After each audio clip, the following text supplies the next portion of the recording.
கீதம் வரும் நான் அறியேன்.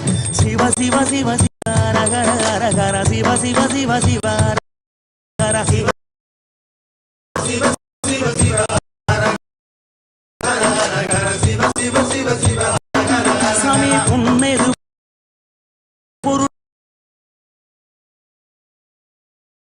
ஆசை பேராசை அறிந்தறிய அம்பலமாடியை மறந்தறிய சிவ சிவ சிவ சிவ ரகர ரகர சிவ சிவ சிவ சிவ ரகர ரகர சிவ சிவ சிவ சிவ ரகர ரகர சிவ சிவ சிவ சிவ ரகர ரகர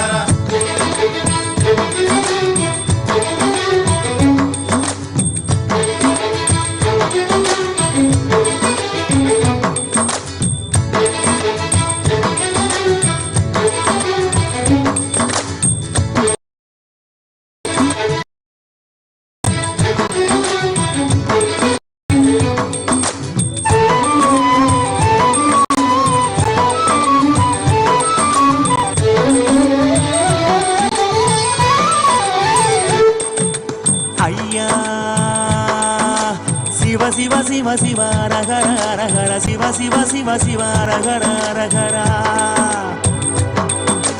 ஐயா சிவ சிவ சிவ சிவ ரகர ரகர சிவ சிவ சிவ சிவ ரகர ரகர ஆகம வேதங்கள் படித்தறிய 6 குளங்களில் குடித்தறிய யாகம் யோகமும் செய்தறிய ஓமுகம் பார்த்து பணிந்தறிய சிவ சிவ சிவ சிவ ரகர ரகர சிவ சிவ சிவ சிவ ரகர ரகர சிவ சிவ சிவ சிவ ரகர ரகர சிவ சிவ சிவ சிவ ரகர ரகர சும்மா ஒருபோது இருந்தறிய சுத்த அசுத்தங்கள் பார்த்தறிய ஆத்ம நிவேதன செய்தறிய அர்த்தநாரீசன் அடி சிறிய சிவ சிவ சிவ சிவ ரகர ரகர சிவ சிவ சிவ சிவ ரகர ரகர சிவ சிவ சிவ சிவ ரகர ரகர சிவ சிவ சிவ சிவ ரகர சாமி ஏடறிய சொல் எழுத்தறிய ஏற்றமும் தாழ்வும் நான் அறிய வீடறிய கொடுங்காடறிய சோமசுந்தரனும் மறந்தறிய சிவ சிவ சிவ சிவ ரகர ரகர சிவ சிவ சிவ சிவ ரகர ரகர சிவ சிவ சிவ சிவ ரகர ரகர சிவ சிவ சிவ சிவ ரகர உணவறிய ஊரும் உணர்வறிய உள்ளது வெளியது நான் அறிய கணவறிய நனவறிய கனக சபாவரி அடி சிறிய Shiva Shiva Shiva Shiva ரகர ரகர Shiva Shiva Shiva Shiva ரகர ரகர Shiva Shiva Shiva Shiva ரகர ரகர Shiva Shiva Shiva Shiva ரகர ரகர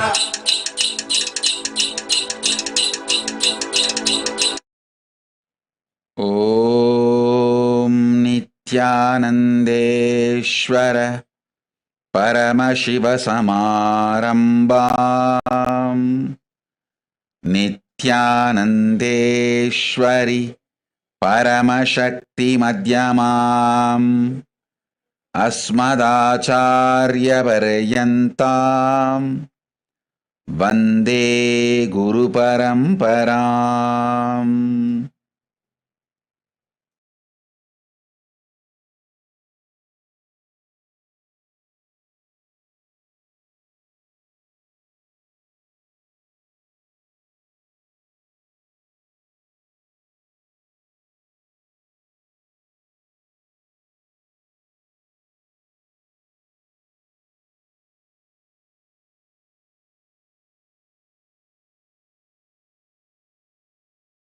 I welcome you all with my love and respects.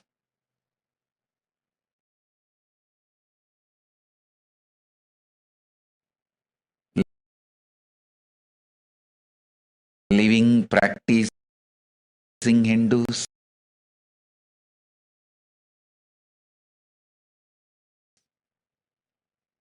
manifestors, Shrimahans, Mahants, Sarvavarityahis, Kotaris, visitors, viewers, everyone sitting with us all over the world.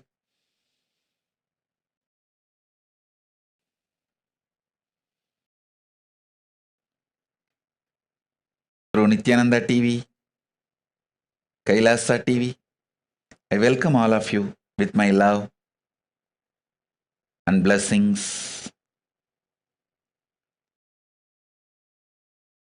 Paramashiva's message directly from Kailasa.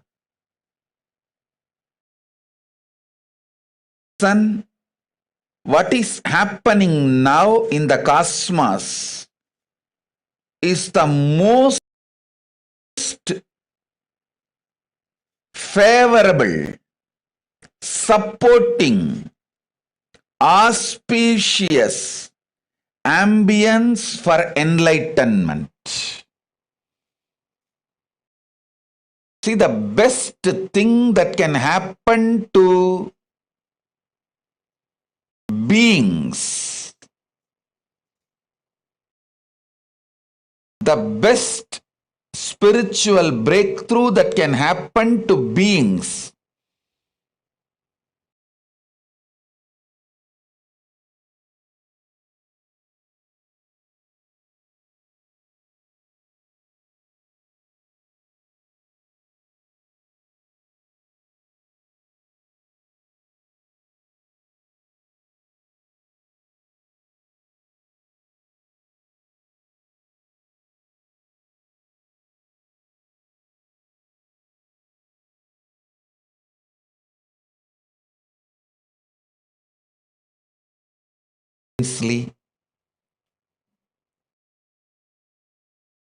best thing that can happen to consciousness.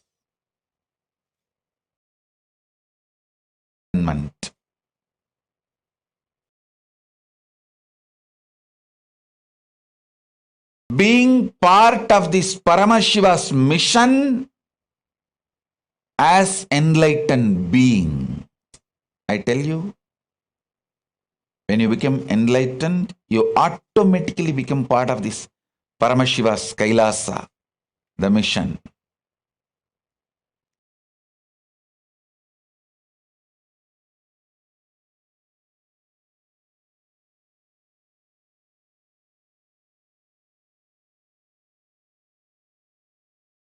Best thing that can happen to human consciousness is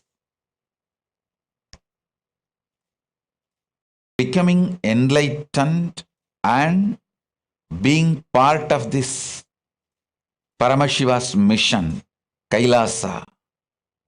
I tell you, the most auspicious, supporting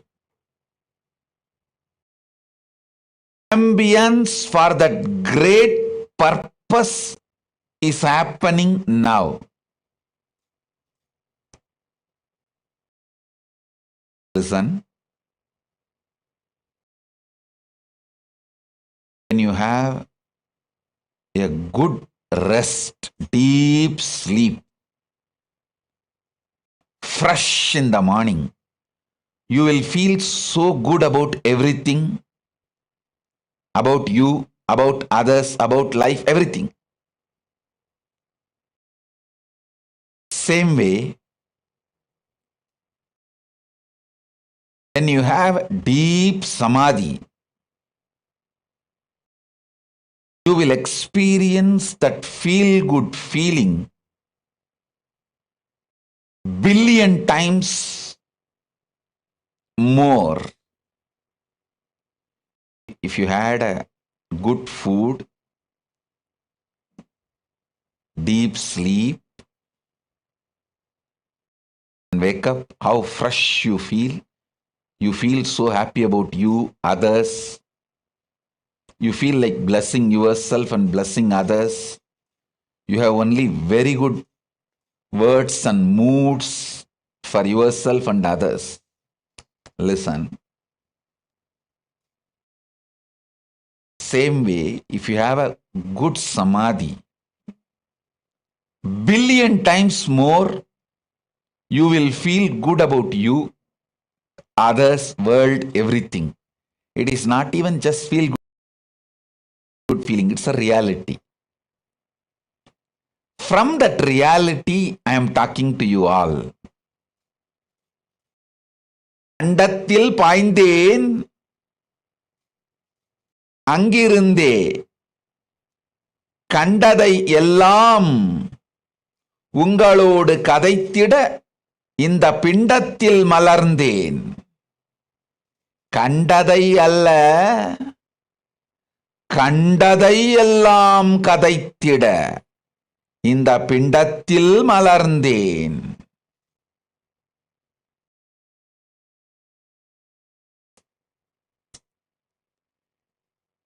கண்டதை கண்டபடி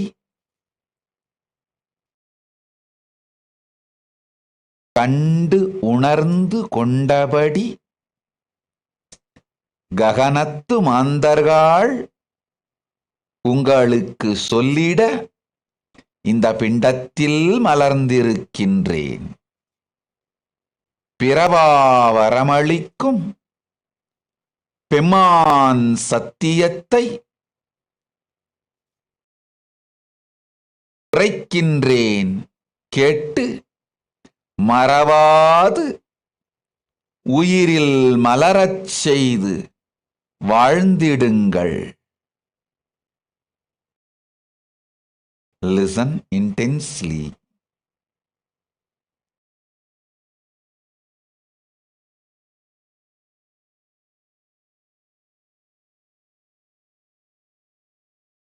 If I come for Satsangh or Akashic reading, darshans, programs every day, it's a good news for all of you. If I don't come for a few days, because I was in deep samadhi, it's a great news for all of you, because I'm going to bring some more great best things to planet Earth from Mahakailasa. Every time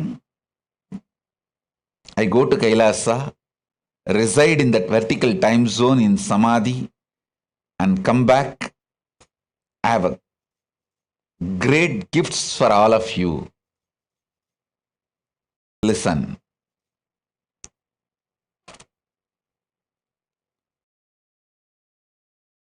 First thing I want to tell you, I want to introduce the great gifts and the great news I have brought from Kailasa.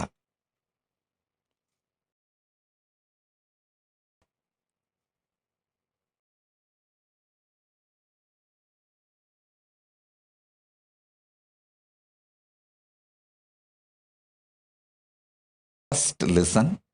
First point I want to tell you. The purpose of human consciousness is getting matured, getting enlightened, being part of the Paramashiva's mission as enlightened being. This is the purpose. See, everything else is just shit. I am not against money, infrastructure, material comforts, luxury. I am not against any of that. But all of that cannot replace your consciousness flowering and getting enlightened.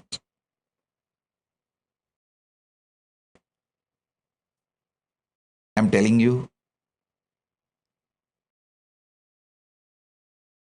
money is nothing but collectively accepted imagination given legitimacy. Collectively accepted imagination given legitimacy is money. I'm not against money. Money is great as long as it is useful for administration to make human life better on planet Earth.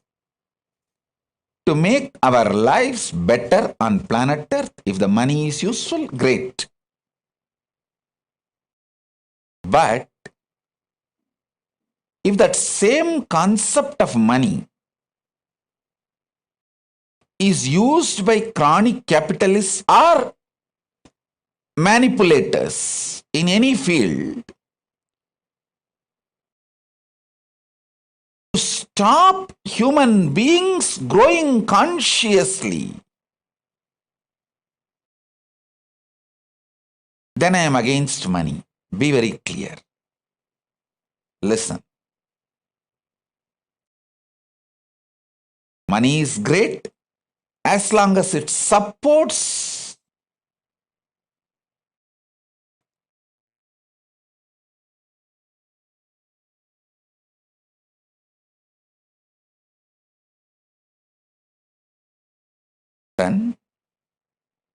money is great as long as it supports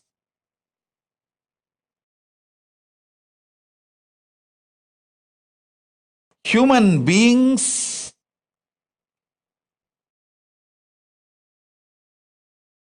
to make human life better on planet Earth.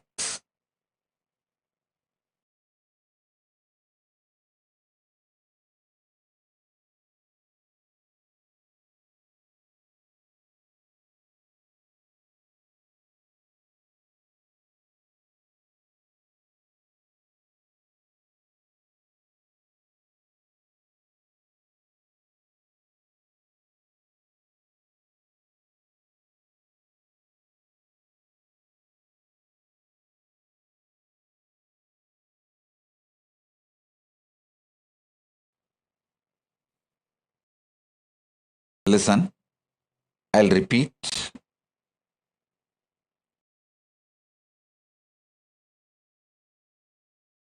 If you are all able to see me, hear me, please wave your hands, because I am seeing the live streaming is getting just disconnected. I think now it's clear. So let me repeat. All of you listen carefully.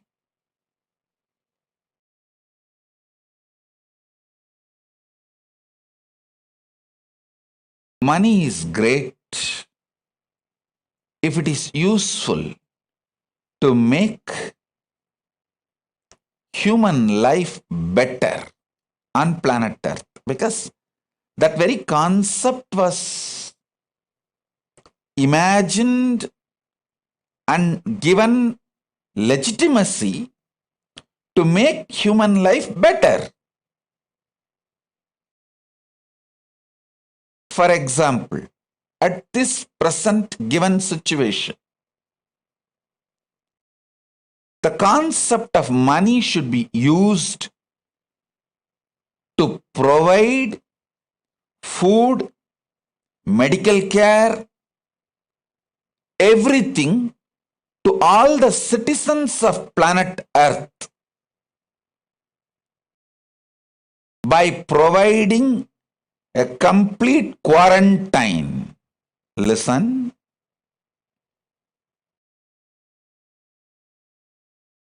For now, especially this corona delta virus and delta plus virus, the way it is spreading, the way it is evolving, becoming different,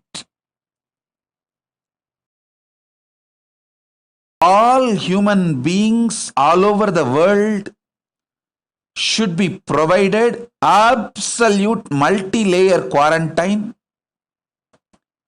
till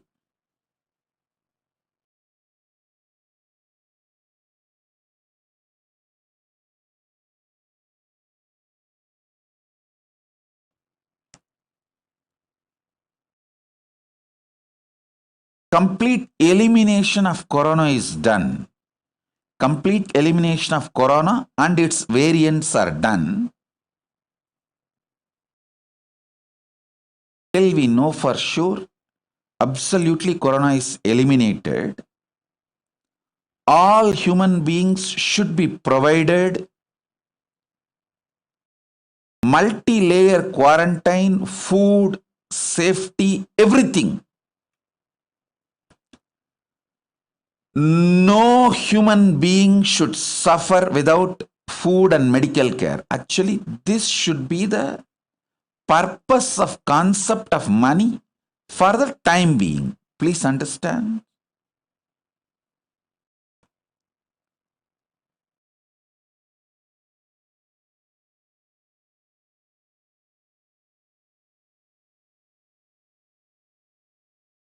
I'll explain step by step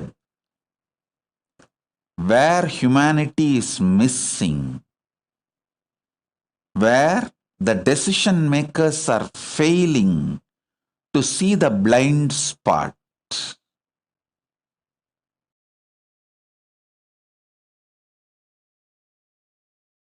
All systems, money, economy, bank, fixing a price for agricultural products or any product, everything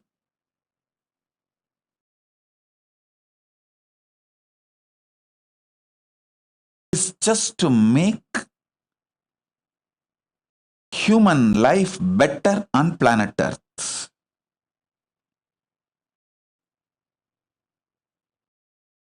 Human beings need some kind of an inspiration and greed to run. So the common imagination called money, which is given legitimacy, is a very good way to make human beings run. Keep themselves energetic, alive. So as long as money is used for that, it's okay. But at the given situation now, Corona time, money and economy cannot be the reason to put human lives at risk, because human life is far more precious than all the idea and concept of money put together. One human life, one human being with consciousness is far more superior, greater, higher than this whole so-called collective imagination. Money, which is given legitimacy due to its utility value. Understand?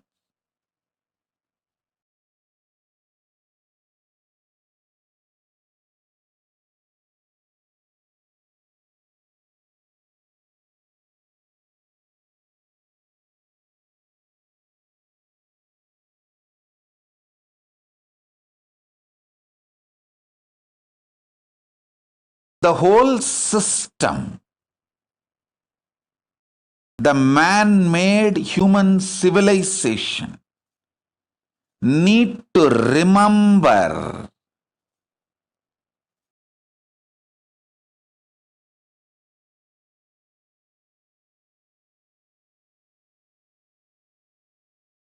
the purpose of civilization is to make human life better on planet Earth.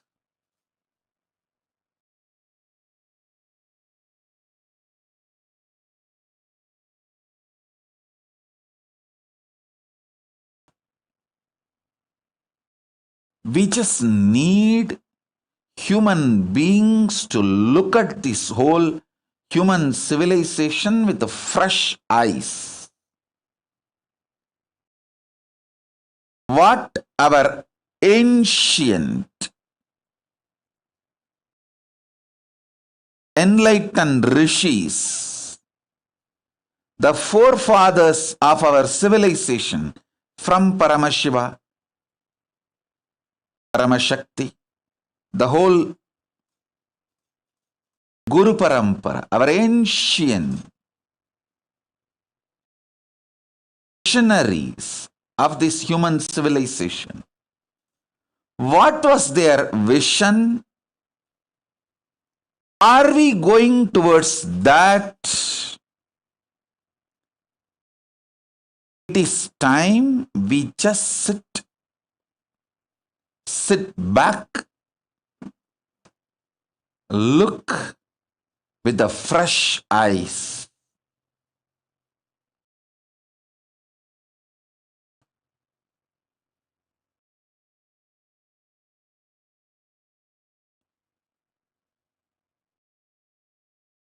At least all my disciples think sincerely about this vision I am giving you all. If I can put this seed in all of you and all of you start thinking, I will feel job satisfaction. Last so many days, I was soaked in samadhi and I have brought some understanding, some vision, some truths.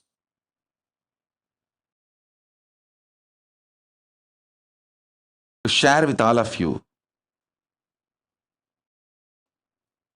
First,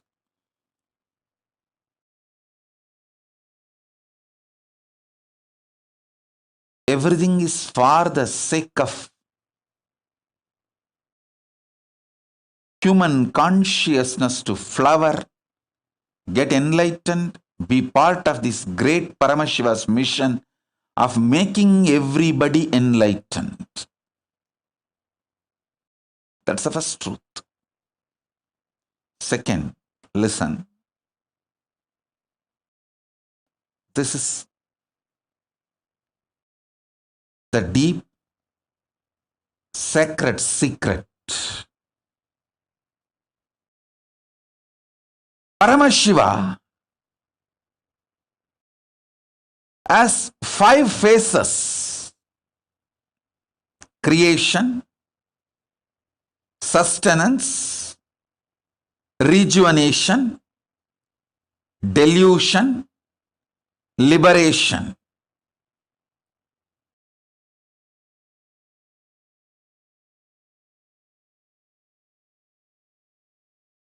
People ask me, why destruction, rejuvenation, and delusion is done by Paramashiva? Listen.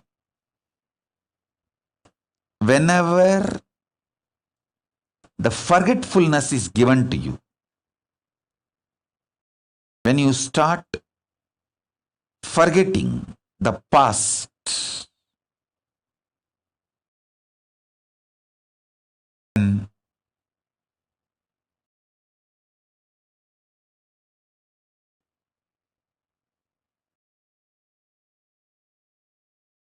you get deluded, confused, forgetful about the past.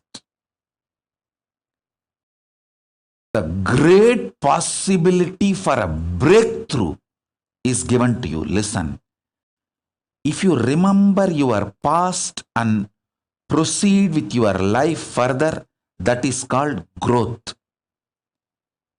If you learn to survive, reinvent yourself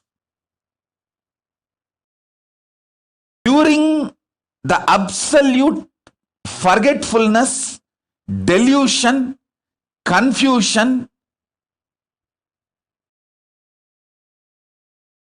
if you learn to survive and reinvent yourself at these crucial moments, it will be breakthrough, not just growth. Paramashiva is providing an amazing opportunity for all of us to have a breakthrough. Listen, I am not soothsayer, or I am not this positive thinking paprapa. No. I am neither positive thinking Bhagavas nor life negative person. I tell you the truth as it is. As it is. See, if you remember your past and continue to proceed in your life, it is growth. So you remember, you used to make hundreds of thousands per year. Now you want to work hard and progress and proceed, manifest your creativity, hard work, intensity, all that, and you proceed from 100,000 to maybe 1,000,000. That is the growth based on your memory track. Whenever there's a complete winding up, your memories are no more useful, your past track record is no more relevant, utter confusion, delusion, things are just melting down in front of your eyes. Whatever you thought useless in your life, you suddenly find so much of value for it, and whatever you thought very useful as a pillar of your life, suddenly becoming irrelevant and no more useful.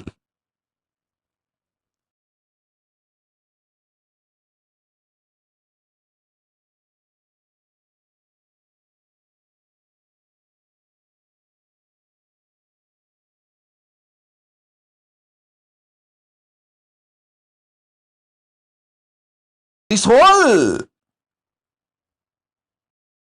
delusion, Prabhava,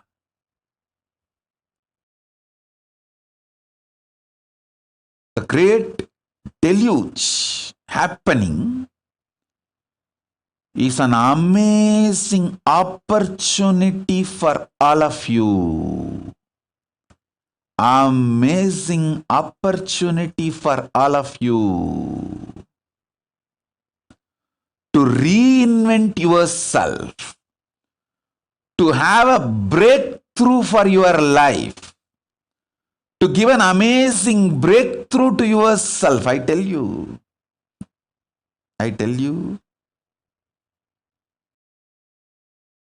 so many people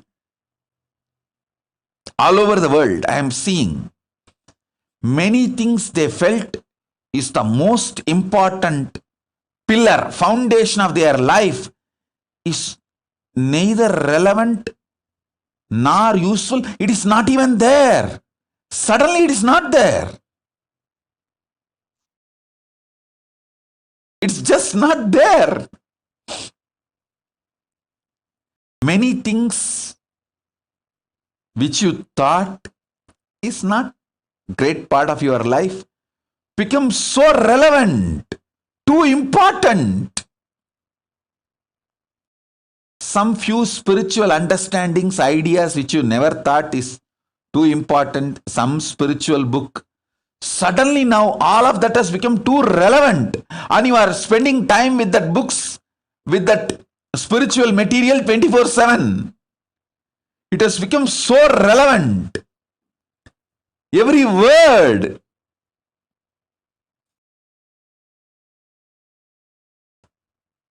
is useful. You are taking it very serious. Start working.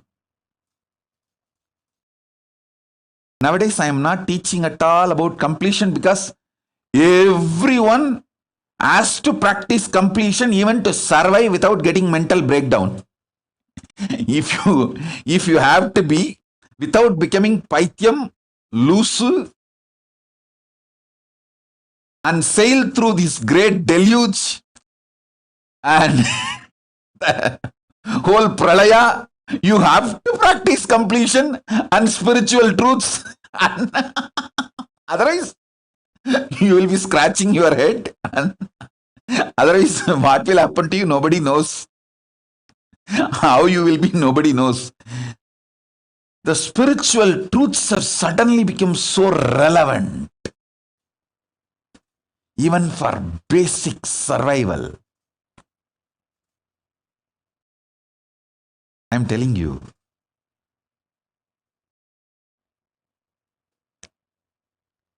This great pralaya happening is an amazing opportunity for all of you to reinvent yourself, rediscover yourself, rebuild yourself, revive yourself.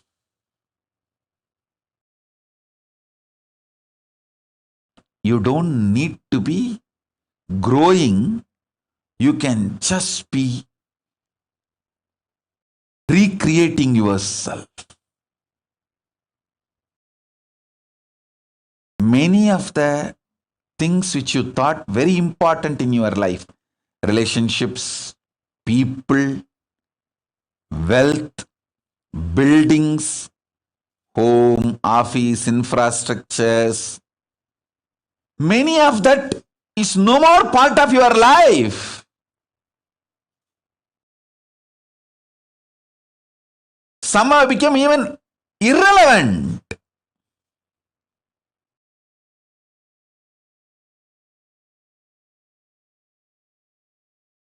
Just look around. 2 years before this pralaya started, what all was two important relevant things of your life, with what all you were spending your time, life, what was the focus of your life, your future plan, everything. Now see, I am telling you, Paramashiva is providing an extraordinary possibility, a powerful space.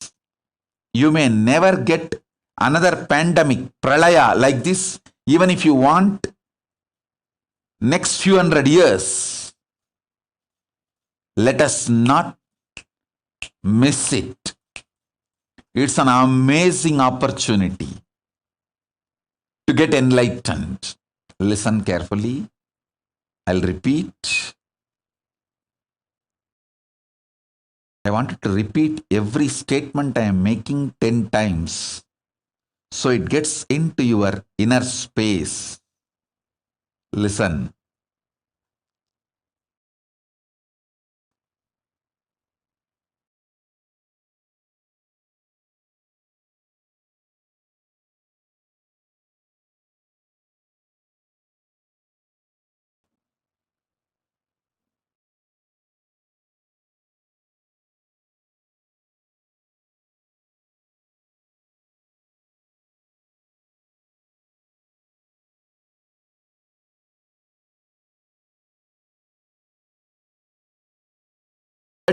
Years of life. Usually 30 years is called as one generation in normal society. One generation, what maturity it brings to the individual human consciousness. See, if you lived 30 years, how much you evolve, get matured in your cognition and decision-making process about life. That one generation, 30 years maturity has come for human beings in just last 30 months. And I am telling you, mark my words, this Corona Delta Plus is going to give full one generation maturity in next few months. Last 30 months have given 30 years maturity for human consciousness. I am telling you, Many good things have happened due to this pandemic, this pralaya. People have started realizing there are many things without which they can live. There are many important things they really need,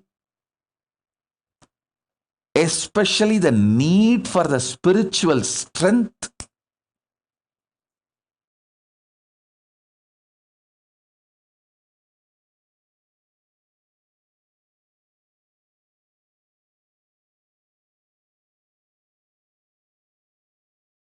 Is happening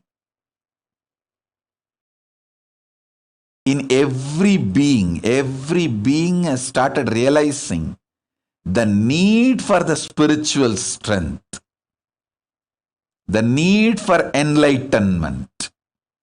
I'm telling you.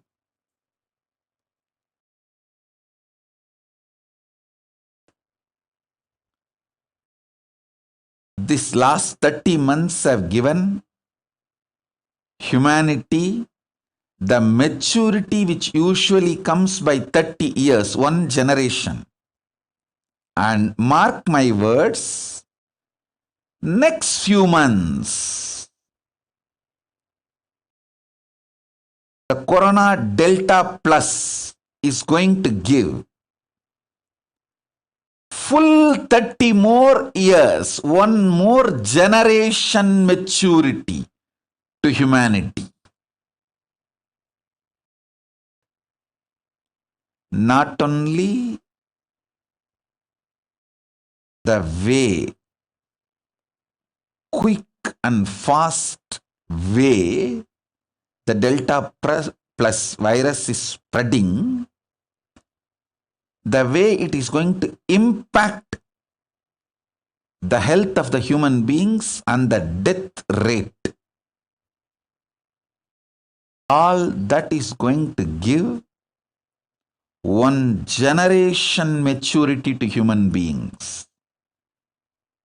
Listen, I am neither giving you negative information nor trying to show positivity bhagavas. No, I am just revealing the truths as it is. I am fresh from samadhi. You can take it as a cosmic breaking news. I am directly coming from ground zero, where the decisions are made, where things are happening from Mahakailasa, and giving you the breaking news, cosmic breaking news, cosmic updates, cosmic flash news.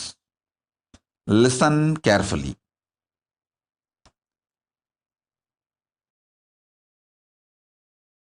O human beings, you are given an amazing opportunity to get enlightened.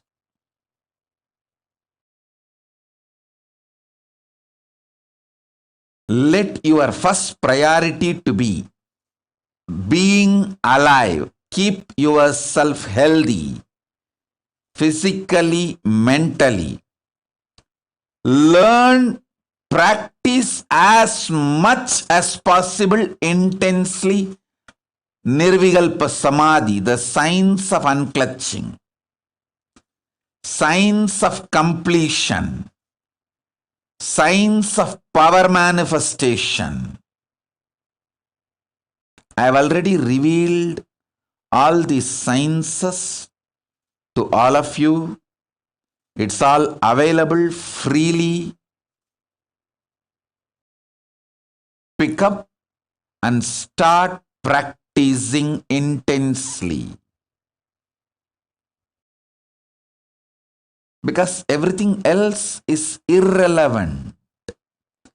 The consciousness you built, the health you are having, only these two is relevant after this great pralaya settles down. Nothing else is relevant. Hey, billionaires are dying like a rat and cat in the street.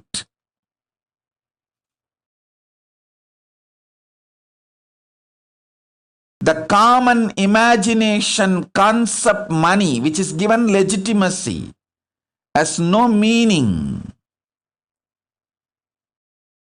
First, be alive, be healthy, physically, mentally. Use this opportunity to get enlightened consciously. Do not try to take me for granted, saying, oh, Swamiji will tell the same thing only. I may be telling the same thing, but you are not in the same situation. The world is different now. Earlier, enlightenment was a luxury, option. Now it is survival, fundamental need.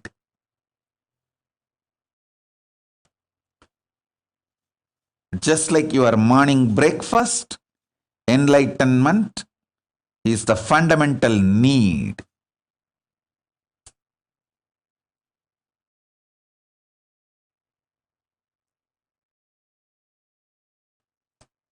Listen intensely.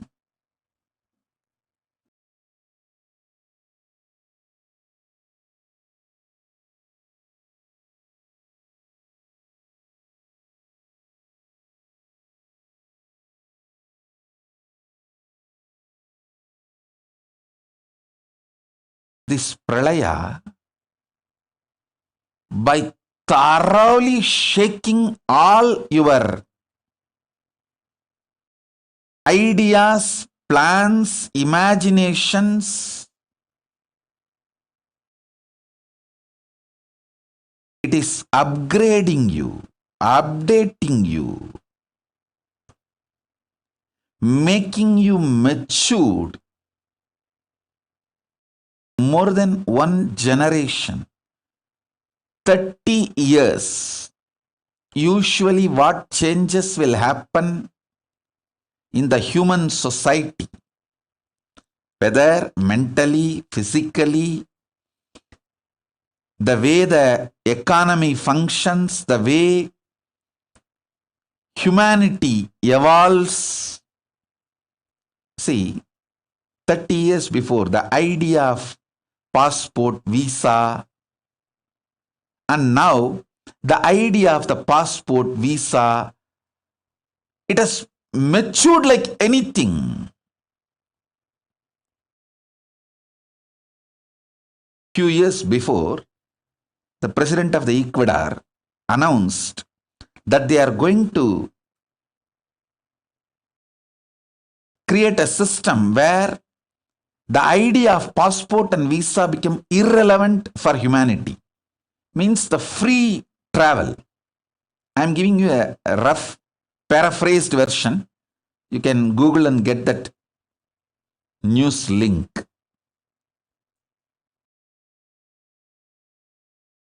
The ideas.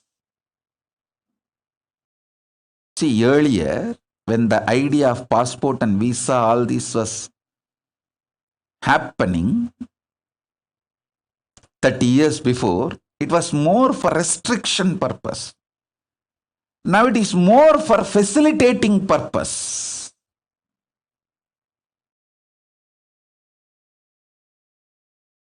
I am telling you, after this pralaya, the ideas of passport, visa, all that will have a next level of matured cognition. It will be just giving you the multiple choices and options. Earlier, when this idea of passport, visa and all, when it was created, it was more like for restricting purpose. Then it evolved into a facilitating purpose. Now it will be more like giving you the wide choices, variety, options. It may even evolve to the next level. Because the way human beings are going to die, every country will want more human beings in their country. The human beings are going to be more important than any idea of billions or millions or trillions. The importance is going to be shifted more on human beings. And I am telling you very seriously, humanity is going to wake up and respect the nature, planet Earth, and the nature as a living energy. It is not there for us to exploit. No. The nature is a living organic energy which is verily part of our existence, which plays a major role in our existence. Humanity is going to wake up to this truth. So the vegetarianism will become lifestyle. The deforestation will stop. Multiple side effects are going to happen. Like when this global warming has caught the attention of the human beings, how many major decisions were taken, and how humanity started looking at everything in a matured way. This pandemic, last 30 months have given 30 years maturity, and next few months is going to give next 30 years maturity. One more generation maturity. Human beings are going to have just in next few months. Understand? The other day I was reading an article. Somebody was trying to justify, even during the plague in India, we had 10 to 20% of the population dying, but we stood back. Yes, I am not saying we are not going to stand back. We are not going to revive ourselves. No, I am not saying that. Be very clear. When 10 to 20% of the population was wiped out during the plague and those pandemics, there was no cell phone, there was no live streaming. It was not impacting the living human being's consciousness that strongly. See, even the message you receive, the news you receive will be verbal, very less photographs. So the people who survived, the impact of others' death on the minds of the people who survived was not too much. But now, due to cell phone communication, the internet, mass media, everything available, you guys are underestimating the impact of even few deaths going to happen on the people who are alive. See, I am neither supporting media lying by hiding the number of common man's death, nor I am supporting media going gaga and wild and overacting and overreacting some of the VIP deaths due to corona. Both extreme I am not supporting, but both extremes are weakening the human beings and both extreme. See, hiding the deaths of the common mass and much of limelight for some celebrities dying in corona, both are not letting human beings to take the right decision.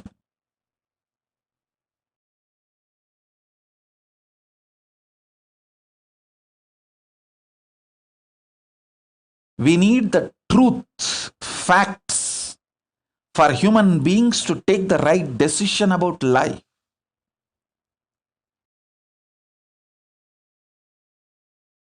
Neither we should break the confidence of the people on the civilization, nor they should have the false arrogance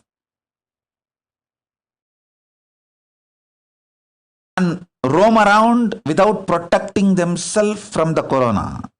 Please understand, when the large common mass deaths are hidden from others, see, common man's deaths, large number, but it is covered, hidden from the humanity. The human beings don't understand the necessity to protect themselves from corona, and they start moving around unprotected. They are not taking corona seriously. That's one side. The other side,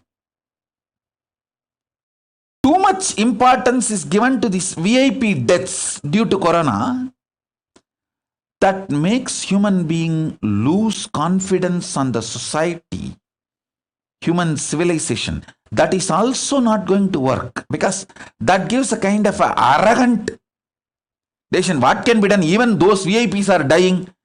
How the people start thinking, oh, even those VIPs are dying, nothing can be done anyhow. This is the way it is going to be, so let me live as long as I can. That is the way that drunkards standing in queue just for 1 quarter and getting corona and dying. Oh God, I'm telling you, this alcohol shop corona deaths are the most pathetic. Now, I'm not talking about just one nation, one state. I'm telling about the whole world. Alcohol shop corona deaths. That's most pathetic. Kind of a delusional arrogance.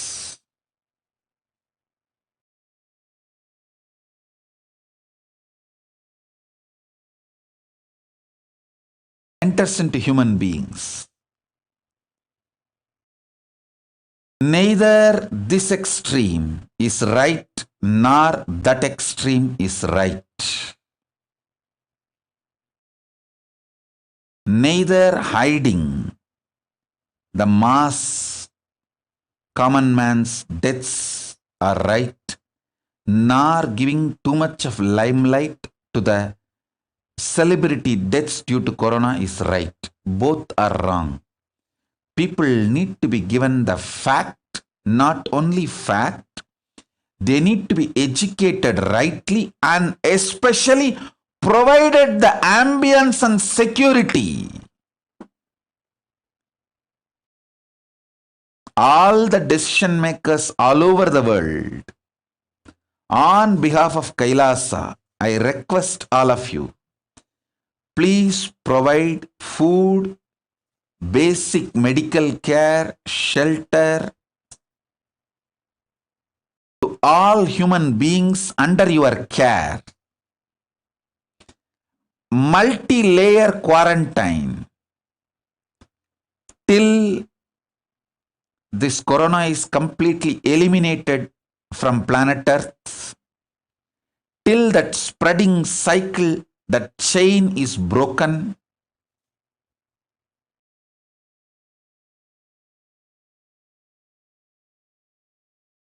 give people security about their future, confidence about their life,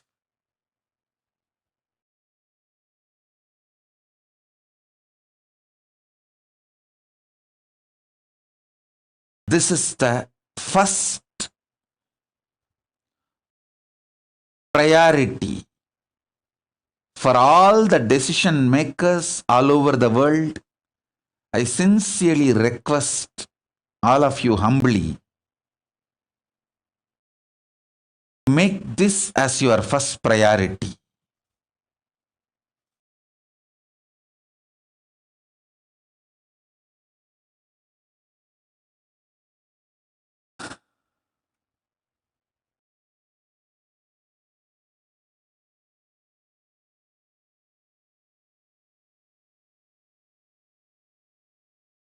And I am not the kind of a person who will just put the responsibility on others and keep quiet. No. I am a kind of a person, I will do first whatever I can, then what I am doing, the same thing I will request others to do. That is the reason I have opened all the ashrams, temples, properties, Kailasas to provide multi-layer quarantine, protection from Corona, Corona Delta, Corona Delta Plus, providing food and very authentic Hindu medical care. I tell you, it is very unfortunate. The Hindu medical systems are taken for granted, destroyed, abused, disrespected. Very systematic way by the anti-Hindu elements. But the Hindu medicinal system surely has everything needed to save humanity from Corona and all the variants of Corona. Whether protecting yourself, prevention level, or after getting Corona, curing, healing, recovering, and after fully recovered, the post-recovery health maintenance and fully getting back to your health and back to your original form, the pre-Corona health level, in every level.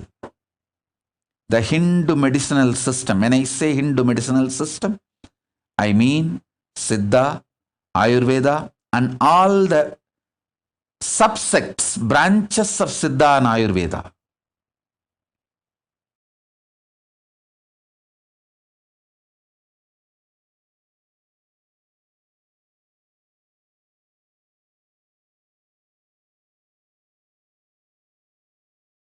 Hindu medicinal system as a solution for Corona, I know.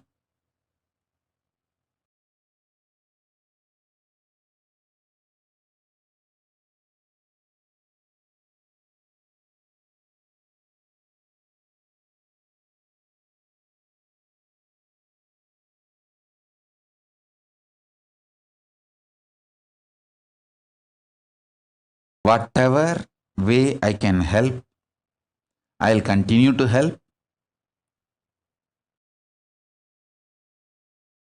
I won't waste my time in blaming or putting the responsibility on others. I will do whatever I can and request others also to be part and serve. Whatever way you can serve, especially decision makers.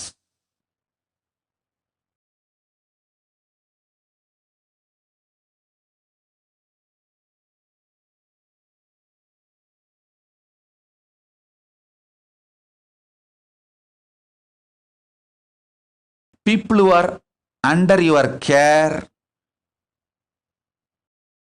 people who entrusted you to make decision for them, the rulers, decision makers, administrators of humanity all over the world. Please focus on keeping human beings alive, healthy through this whole deluge, the pralaya, pandemic. Let the focus be on keeping people alive, happy, healthy. Let that be the first priority.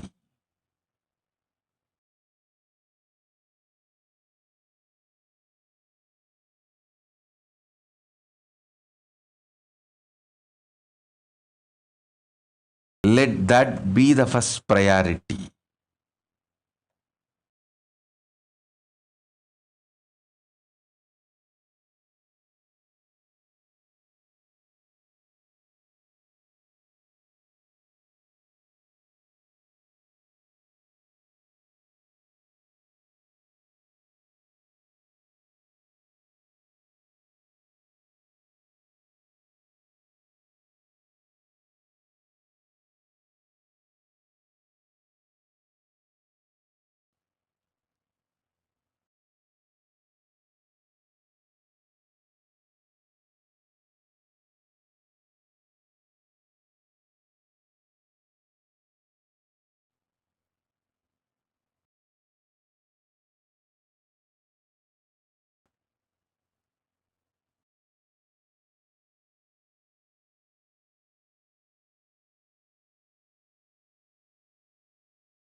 I have brought the signs of enlightenment.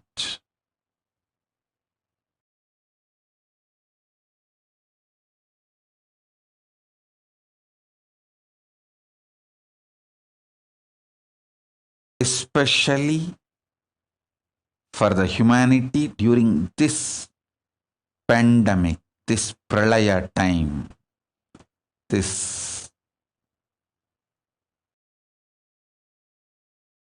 huge, the deluge, the pralaya time.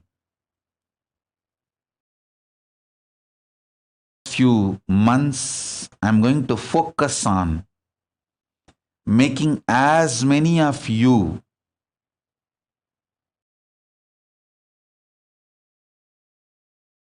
enlightened.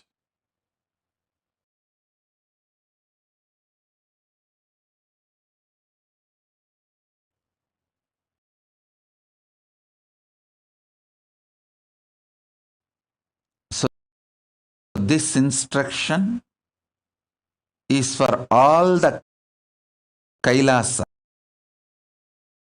ashrams, temples, our adinams,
days, start taking these 3 herbs in your food.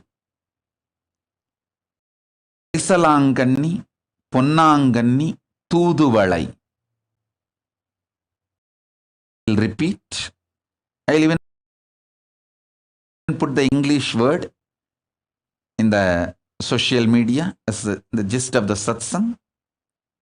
I do not know the English word now, so now I'll tell in the Tamil.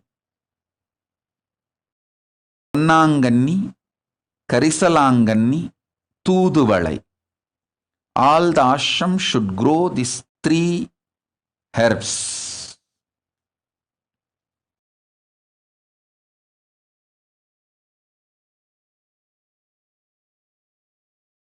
If you are not able to grow, at least buy. Add this in your food. You can even cook and eat or make juice and drink.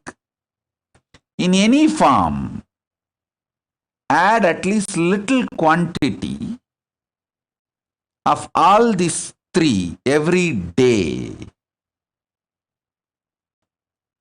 Every day, add all these 3. Please listen.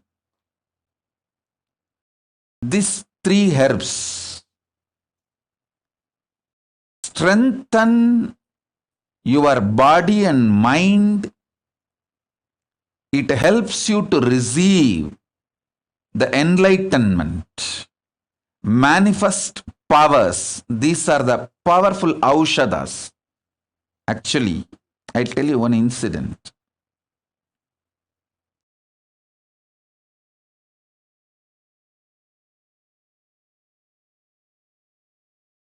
Somebody came to my guru, Raghupati Yogi, asking for a solution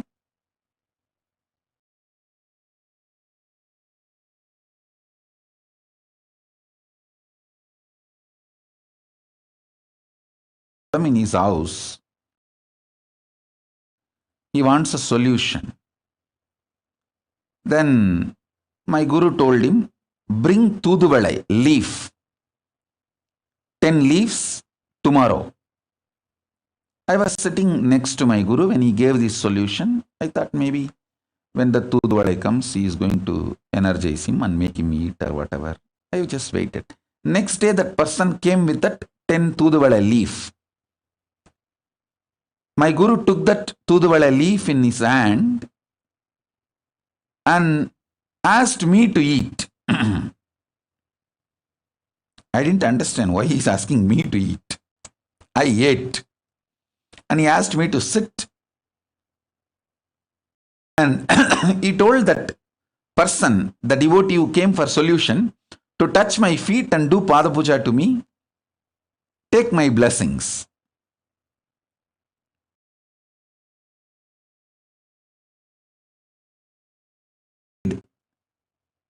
My guru told me, you just sit straight. And he told me that be in that Brahma Dhyana, Nirvikalpa Samadhi. Sit straight.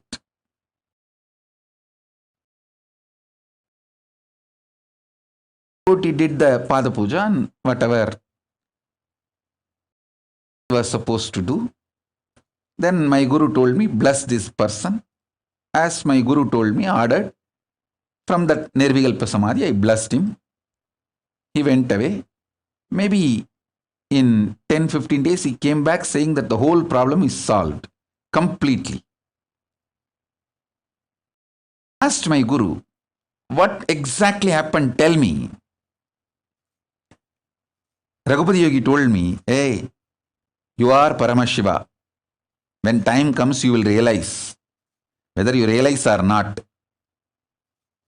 Whether you realize that now or not, you are Paramashiva. When time comes, you will realize that is different. When I gave the Thuduvalai and you ate and sat, your Paramashivatva intensely started manifesting in your body. So that is the time I asked him to worship you, do Pada Puja to you. So directly he receives Paramashiva's energy and powers. He got the blessing and he went away. And I tell you, for quite a long time, sit for Pada Puja, I will have Tuduvale in my mouth for quite a long time.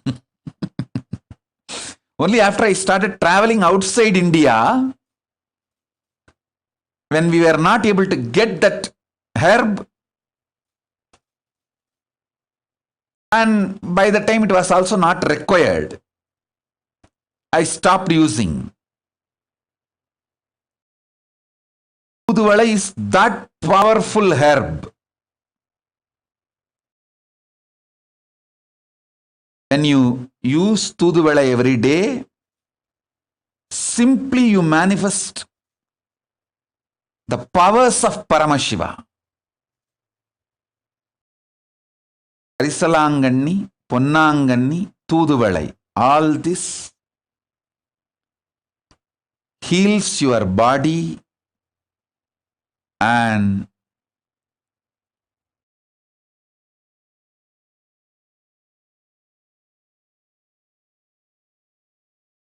makes you manifest the powers.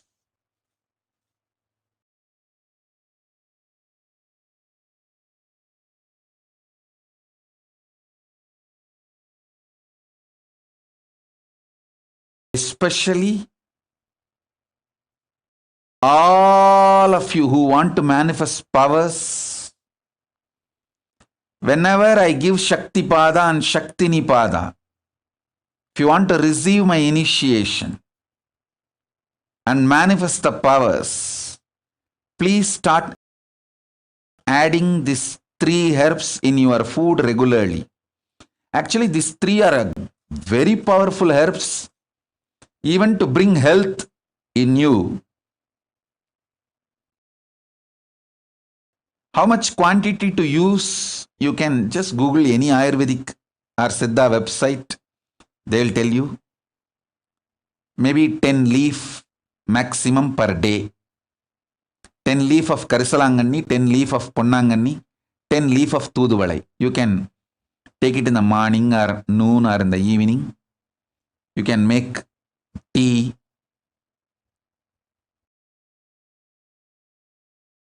You can make kashayam or any ways.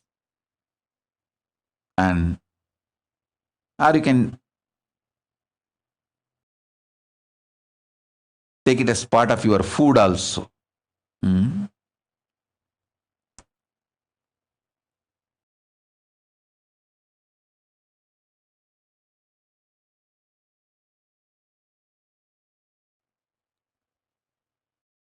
All the sannyasis, brahmacharis, Gurukul Balasans should take these 3 herbs every day. All the ashrams should start growing these 3 herbs every day.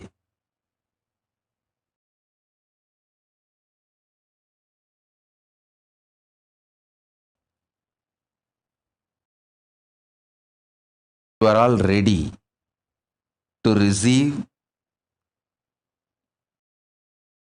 and get enlightened.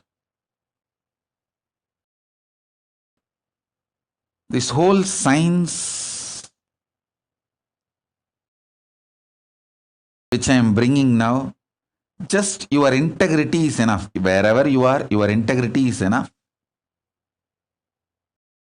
You can connect and manifest enlightenment. Enjoy the best things of superconsciousness, powers of Paramashiva.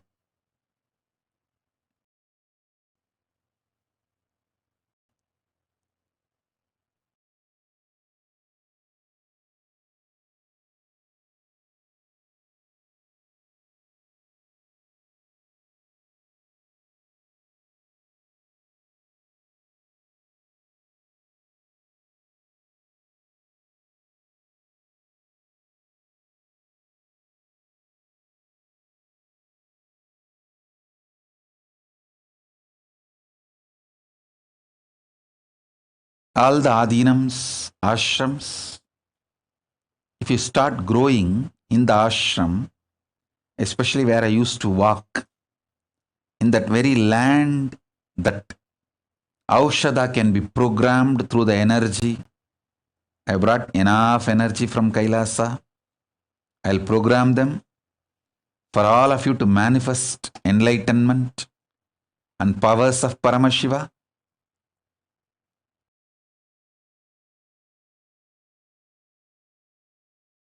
And I also wanted to tell all the Adinavasis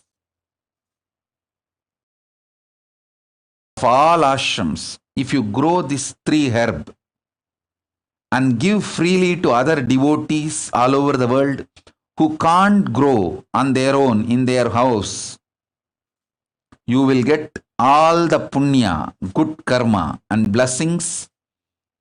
With that punya, you will manifest more powers. All the sannyasis of Kailasa, actually it is your responsibility to provide all the spiritual support without charging. So this is my order to all my sannyasis, the whole sovereign order of Kailasa, all my sannyasis, brahmacharis, grihasthas who are staying inside my ashrams and campuses. You should grow all these 3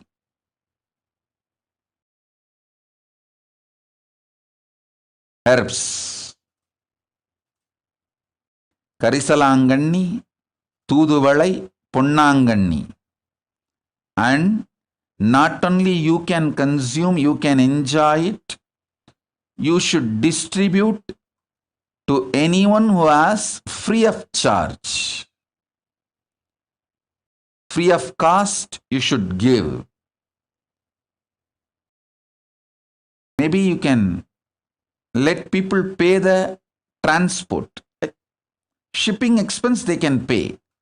But the herbs themselves should be given freely, especially grown in our campuses where I lived, where I used to walk around, where that breathing space is there still intensely. Tiruvannamalai Ashram, Adi Kailash, Bididi, Salem Adinam, Rajapalayam. These are the ashrams. Hyderabad, where I physically, literally lived, walked around, energized that whole land, energy fields.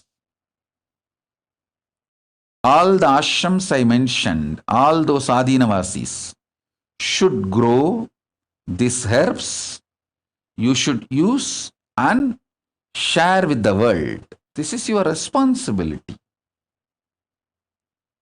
Devotees all over the world are donating money, funding us. So we should be doing this kind of spiritual support and services to everyone. It's our responsibility.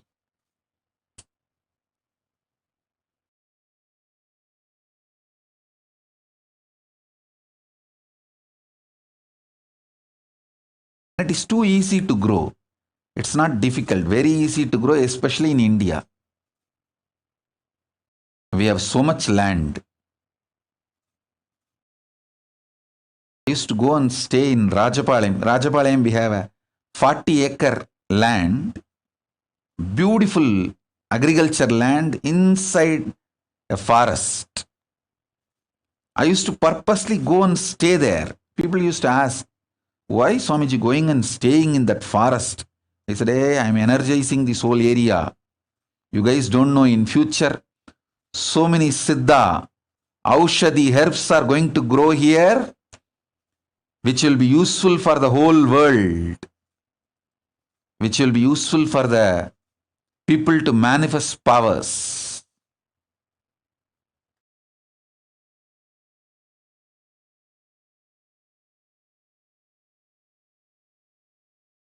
So all those people who are in our ashram, it's my order, take this as Guruvak, grow these 3 herbs, you also enjoy and share it with the world. free of charge. All the aushadha not be sold. Paramashiva is very clear. Education, medical care, food, these three has to be absolutely free of charge in Hindu tradition.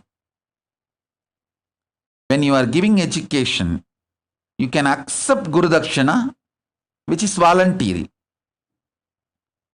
Sometimes people offer, it can be accepted.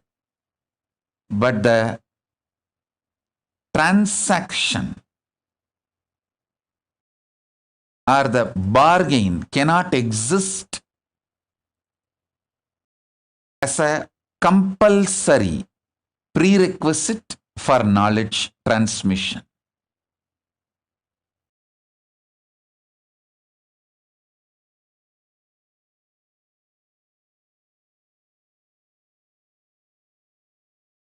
With aushadha. Aushadha has to be absolutely free. Share it with the world. I also wanted to tell you all, I am working on a very sound economical system for Kailasa, where I can start providing all this free of charge for the anybody, the practicing Hindus who wants, whether you are born as a Hindu or not born as Hindu is not a problem. Practicing Hindu. If you are a practicing Hindu and you want, we will be able to provide. We will be able to provide. I am building that kind of a sound economy.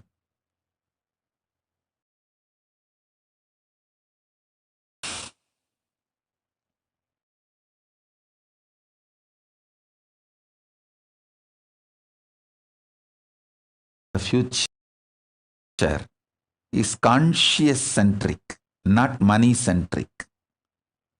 It is conscious centric. Usefulness to the world, usefulness to the human beings, usefulness for the human consciousness to get enlightened.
Few hundred acres which I already energized, did the prana pratishta and left.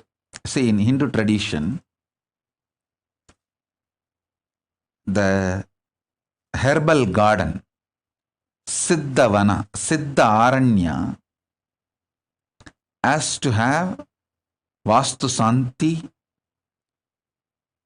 Mooligai Saba Nivarti, Mooligai Prana Pratishtai, all these rituals have to be done to the land and to the whole energy field. Fortunately, in those days itself, by the grace of Paramashiva, all the land which was donated to our Sangha in India and many other countries, I have done this, creating an energy field through Vastu Dosha Nivarti, Muligai Saba Nivarti, Muligai Prana Pratishtai, all the traditional, the spiritually energizing process, especially Biddi Adi Kailash, Tiruvannamalai, we have multiple lands. In all the lands, I did it.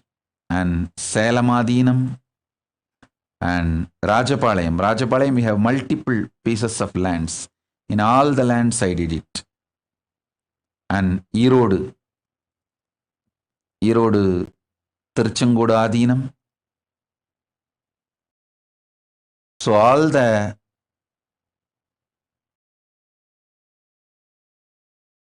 sovereign order of Kailasa, Brahmacharis, Grihasthas, Sannyasis, Naishtika Brahmacharis of the Kailasa,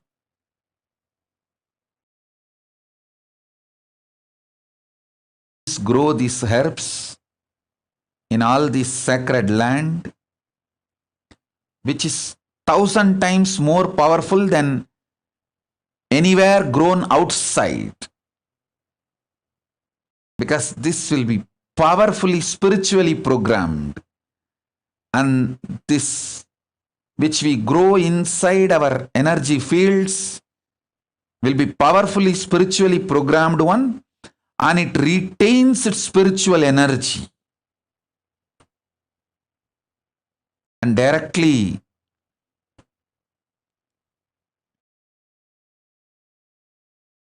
becomes part of the human bioenergy and makes the person manifest Paramashivatva.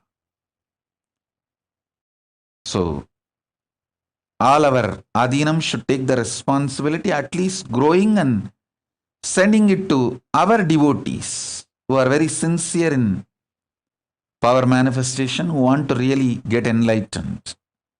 At least for those sincere people, you should be supporting it and giving it.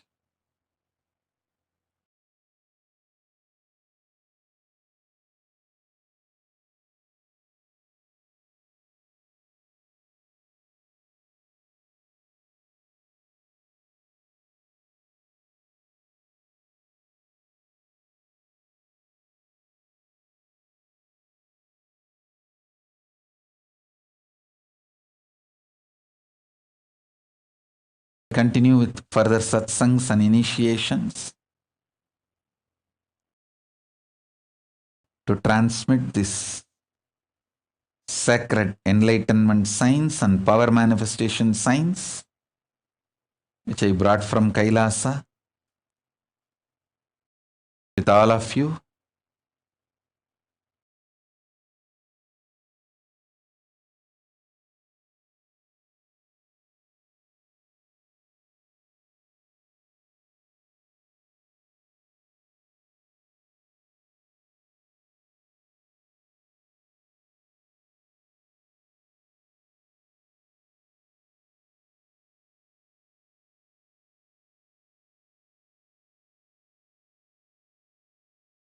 We can also do one more, all the Adinams.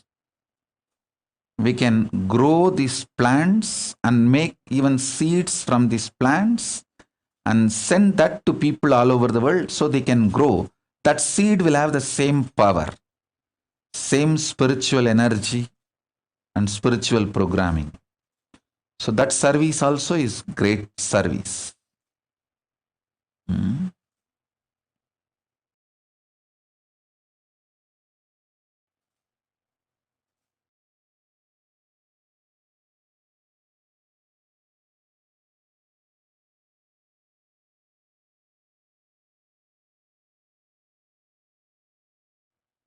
So first few things I want to reveal, I shared with you all.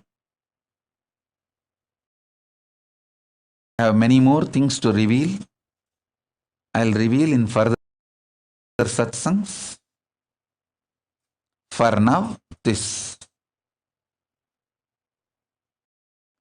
So essence of what I wanted to convey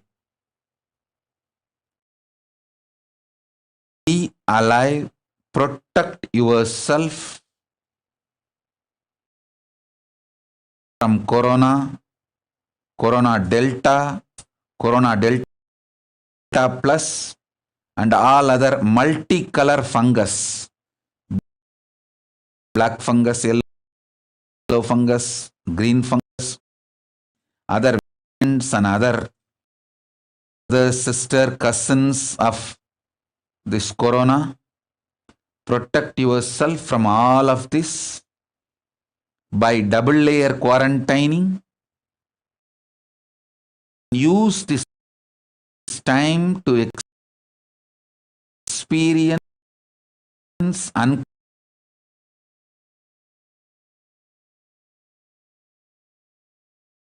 your time. Yourself healthy, physically, mentally.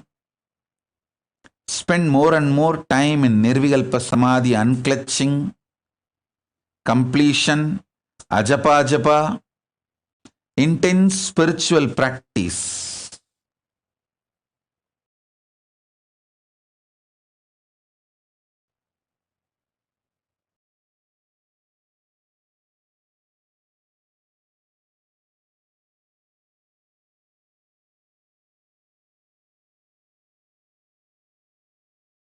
Don't waste this time. This is a time to get enlightened. It's a time to get matured and reinvent yourself and manifest powers of Paramashiva. So with this,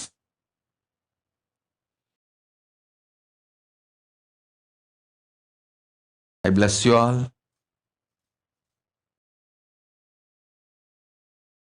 All radiate with integrity, authenticity, responsibility, enriching, causing, living Shuddhatvaita Saivam, Paramadvaita, Paramadvaitam, the Shuddhatvaita Saivam, the state, space, powers, being, superconsciousness, and Kailasa of Paramashiva, Paramashivoham, Om Nithyananda Paramashivoham, the eternal bliss, Nithyananda. Thank you. Be blissful.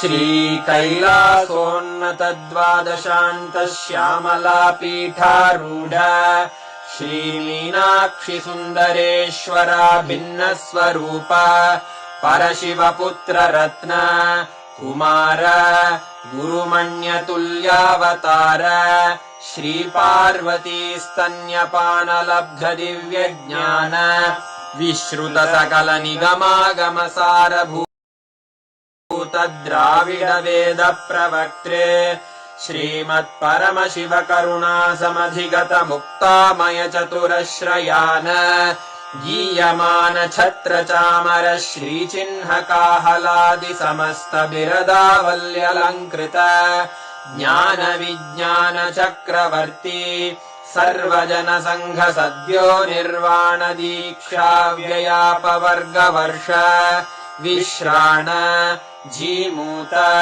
परमत कलभ Kesari शैव सिद्धांत स्थापनाचार्य श्रीराजाधिराज पांड्य महाराज गुरु क्षपण शाक्यादि महांधकार निवारण ज्ञान भानु वीक्षणानर्हार्ह ध्वजोच्छेदन पूर्वक श्रीमद्वृषभध्वज स्थापक शैव समय कर्त्रे सर्वज्ञ पीठारूढ़ श्री जगद्गुरु श्री ज्ञान संबंध देशिक स्वामी वागीश सुंदर माणिक्य वाचक स्वामिनां अवतार भूत श्रीज्ञानसम्बन्धस्वामि पुनरुद्धृत श्यामलापीठ सर्वज्ञपीठ त्रिनवत्युत्तरद्विशततम गुरुमहासन्निधान अरुणगिरियोगीश्वर परम्परागत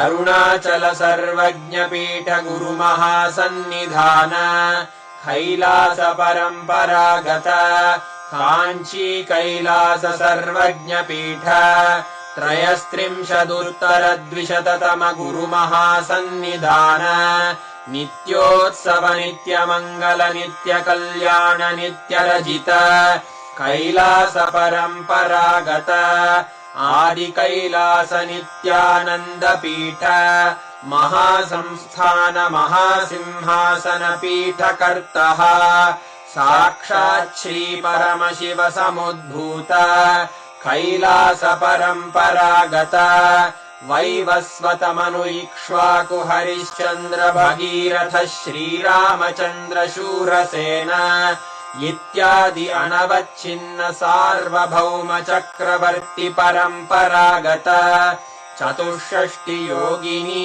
मण्डित चतुष्षष्टि सम्प्रदाय प्रवर्तक मनुधर्म शासन सूर्यवंश प्राप्त सर्वज्ञपीठ सुराङ्गी साम्राज्य मूर्धाभिषिक्त चूडामणे साक्षात् श्री परमशिव समुद्भूत कपिल महामुद्भूत कपिल महागुरु पुनरुद्धृत महानिर्वाणि पीठ अष्टोत्तर सहस्र श्री महामण्डलेश्वर साक्षात् श्री परमशिव सिंहासनाभिषिक्त समस्त गणनायक श्री महागणपति समारंभ अनवच्छिन्न पीठाधीश्वर गुरु परंपरा प्राप्त अटल पीठ अष्टोत्तर सहस्र श्री अटल पीठाधीश्वर धर्म मुक्ति स्वर्गपुर स्वर्ण पीठ त्रयोविंश गुरु महासन्निधान कैलास परम्परागत आदिपीठ सर्वज्ञपीठ जगद्गुरो श्री कैलास पुनरुद्धारक श्री कैलास परमाचार्य श्रीमत्परमहंस परिव्राजकाचार्य वर्य सच्चिदानन्द प्रणव स्वरूप श्रोत्रिय ब्रह्मनिष्ठ श्रीमज्जगद्गुरु श्रील श्री भगवत् श्री नित्यानंद परमशिव श्री ज्ञान संबंध देशिक परमाचार्य स्वामिन् अत्रागत्य परिपाल्य च अस्मान् विज्ञान वितरणेन विजयी भव जय जय।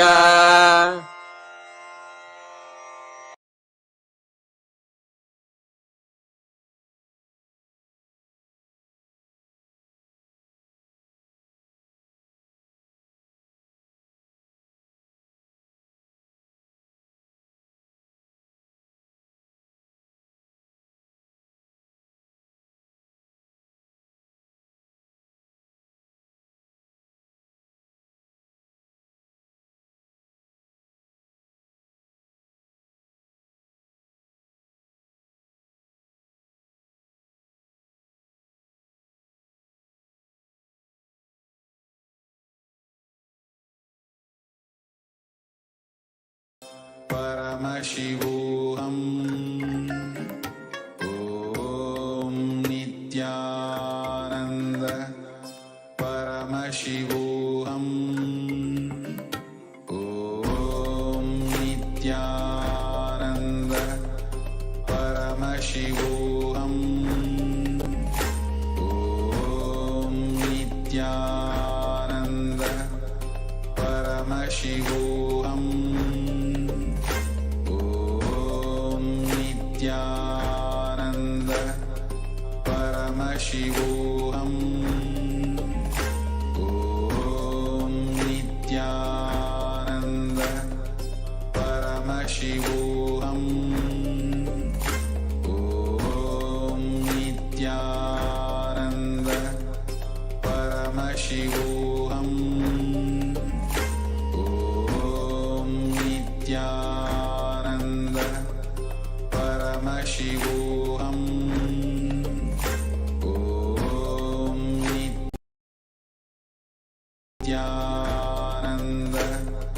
परमशिवोऽहम् ॐ नित्यानन्द परमशिवोऽहम् ॐ नित्यानन्द परमशिवोऽहम्. Nithyanandam, welcome back to all of the viewers. After that most auspicious, gracious presence of the Supreme Pontiff of Hinduism, who had revealed such profound truths about the science of Aushadha, the powerful powers of his presence on planet Earth, and how that is now going to be simply helping the world have super conscious breakthrough. After 27 years of passionate, driven, and determined hard work to bring superconscious breakthrough to the whole world, today 1 billion people across the world are enjoying and are enriched by the teachings of the Supreme Pontiff of Hinduism. Today, the Supreme Pontiff of Hinduism beautifully, eloquently allowed us to be in his presence as he gave the great divine revelations on the science of Aushadha. Aushadha being one of the great sciences, greater sciences of Sanatana Hindu Dharma. And like this, the Supreme Pontiff of Hinduism has even personally made the Aushadhas, energized, and even taught the energization process. And that same Aushadha has been shipped, delivered, distributed across the world to thousands of places, helping, enabling people to manifest Shaktis all over the world. And with more than 2,500 Satsangh centers across the world, places where people gather, where hundreds and thousands of people are enriched and continuously living this Hindu lifestyle. The Supreme Pontiff of Hinduism is forging a new world where enlightenment is a lifestyle and inherent in every single part of your day, and you're living in a world which is increasingly, rapidly, literally being destroyed, and we are seeing it in front of our eyes. And in this day and age, it is enlightenment and the sacred sciences of enlightenment that each and every one of us needs to understand, needs to imbibe in our lives, as the Supreme Pontiff of Hinduism had beautifully revealed to each and every one of us. What we thought was irrelevant in our lives, perhaps just 5 years ago, even 2 years ago, the spiritual truths, the books that we picked up, the discourse that we came across on YouTube just casually, everything now is extremely relevant. And it's something, it's just the last lifeline we are holding on to during this cosmic deluge. And as so much is going on in the world, we're holding on to that time. It is at this time that we, each and every one of us, should see the importance, the necessity, significance of ensuring that we have the integrity to the Hindu lifestyle, the enlightenment lifestyle, and integrity to the sciences, the great knowledge and the truths from Sanatana Hindu Dharma, which Paramashiva has revealed 60,000 years ago, and which he himself decided to incarnate on planet Earth once again and revive on planet Earth to help each and every one of us sail through this pralaya. Unfortunately, there are too many extreme terrorist forces out there who plot, conspire, and criminally strategize to destroy the Supreme Pontiff of Hinduism and literally take over all of the resources, all of the people, violate, rape, and absolutely dehumanize the Supreme Pontiff of Hinduism, and all of the community around, all of his disciples and the community who live in Kailasas across the world. And they plot and conspire to absolutely destroy the entire thing. And for the last 10 years, us Kailasians across the world know, and we have seen, experienced, and some of us have been victim to the extreme brutal persecution of the Supreme Pontiff of Hinduism and the ASMT community, the Adi Shaivite minority community, which he is reviving. Now, over the last few days, I'm sure many of you have heard that the Supreme Pontiff of Hinduism, this persecution which has been literally following him for the last decade. We have seen finally that our voice is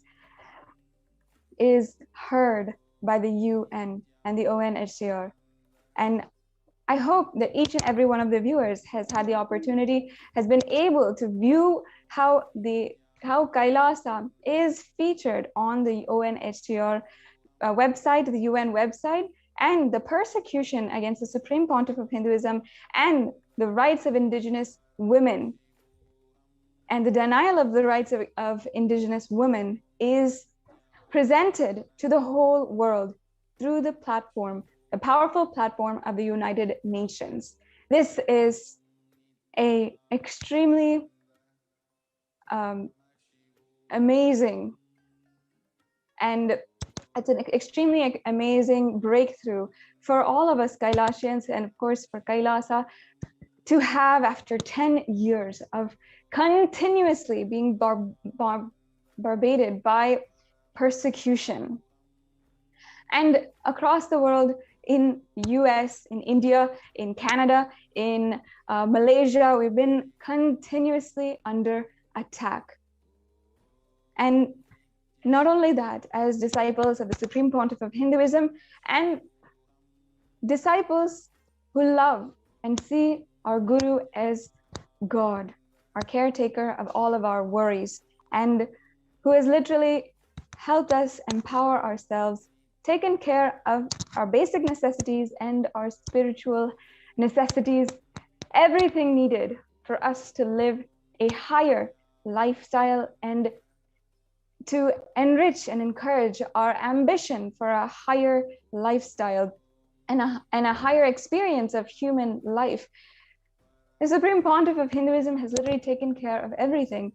And for us to see so much he has gone through, being arrested for 53 days in 2010, being blackmailed, having undergone third-degree torture, and then just within a few months, seeing at least more than 120 cases attacked and filed, false cases which are filed against him, and 14,000 hours of media hatred. It has been so painful, devastating to see how someone who has brought so much of good in our lives and reintroduced each and every one of us to the pureness and goodness of our consciousness, our soul, to go through so much. And it cannot be underestimated, it cannot be overtold, exaggerated, the amount of persecution, assassination attempts that the Supreme Pontiff of Hinduism has gone through. So it's just an amazing breakthrough that fills us with immense gratitude that we have finally found a voice, a platform, and especially through the United Nations, one of the largest advocates for human rights. And of course, for the last decade, we have been going door to door, judiciary to judiciary, government to government, media house to media house, just trying to have our voice heard. Today, over the last few days, since the time that the UN had recognized the persecution against the Supreme Pontiff of Hinduism and the ASMT women in the ASMT community, we have been requesting all the viewers on this platform who regularly tune into this platform to listen to our story further and help us establish our story to the whole world, establish the persecution of the Supreme Pontiff of Hinduism to the whole world, and help the whole world, all the international media channels, all of the international organizations who we have a common cause with, all Hindus all over the world, to understand the truth of our story, the truth of the persecution of the Supreme Pontiff of Hinduism, and the stories of the personal trauma and stories of so many victims, children, women who underwent so much just for nothing, but because we want to be living the lifestyle of enlightenment and living under the guidance and teachings of the Supreme Pontiff of Hinduism. Over the past few days,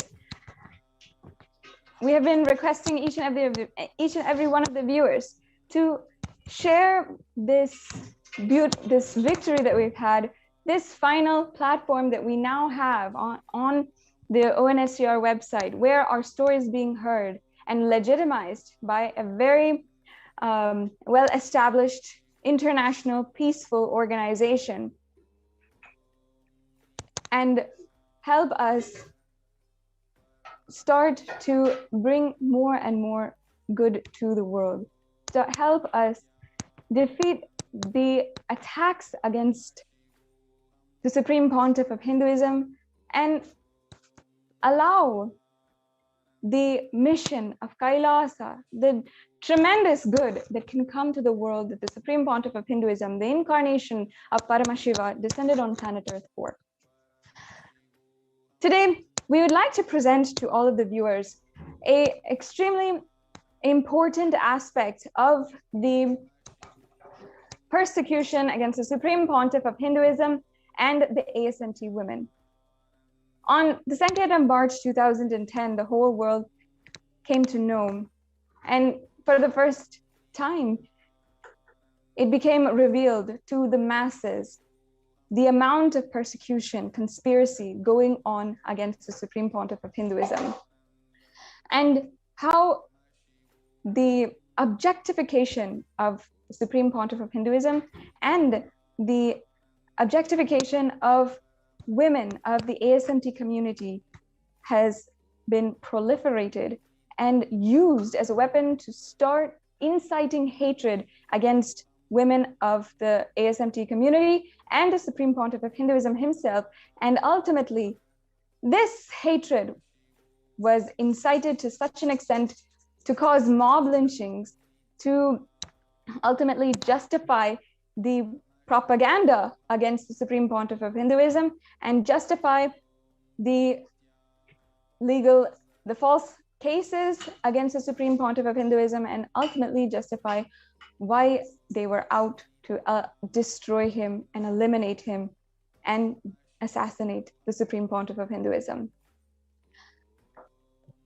We'd like to begin, first of all, by explaining to all of the viewers how in Sanatana Hindu Dharma, the original Sanatana Hindu Dharma, the practice and lifestyle of the Adi Shaivite minority tradition was a absolutely zero discrimination community. And it's not a community, I should say, it's a civilization where zero discrimination was tolerated. And not only this, an invaluable teaching of all inclusiveness and acceptance was proliferated among every single individual, every single being in the ASMT community. And for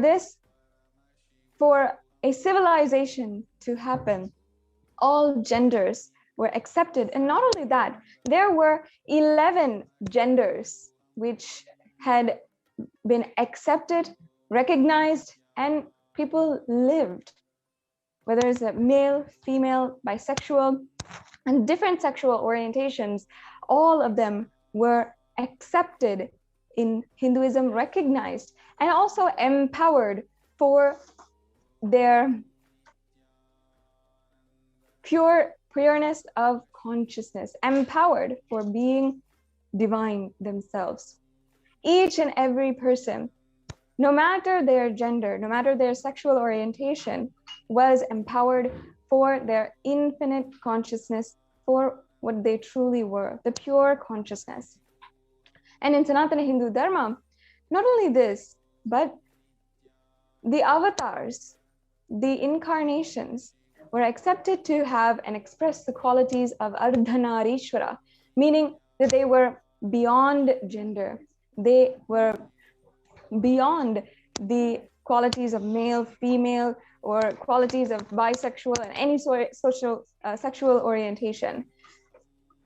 In fact, in the Avatar Shastra, it is very much written, told that avatars have the quality of being Ardhanarishwara, being embodiments of Ardhanarishwara, as in they were literally beyond gender, beyond male and female.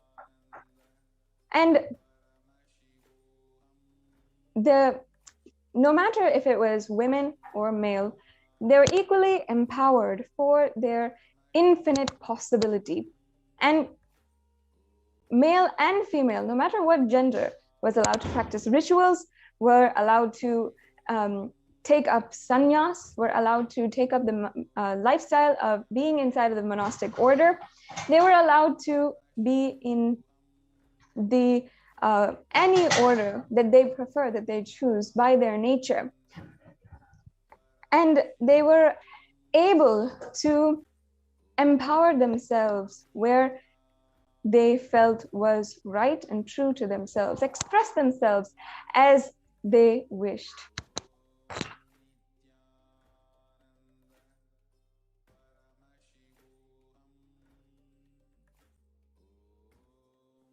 Yes, sorry for the technical glitch. As I was saying, in Sanatana Hindu Dharma, the 11 genders were accepted, and each and every single one was empowered for their infinite possibility. And there were more than hundreds, more than 10,000 sampradayas where they were empowered, and all genders lived in one civilization in harmonious equality, in harmonious living. So in this community, this is what the Supreme Pontiff of Hinduism is reviving through the revival of the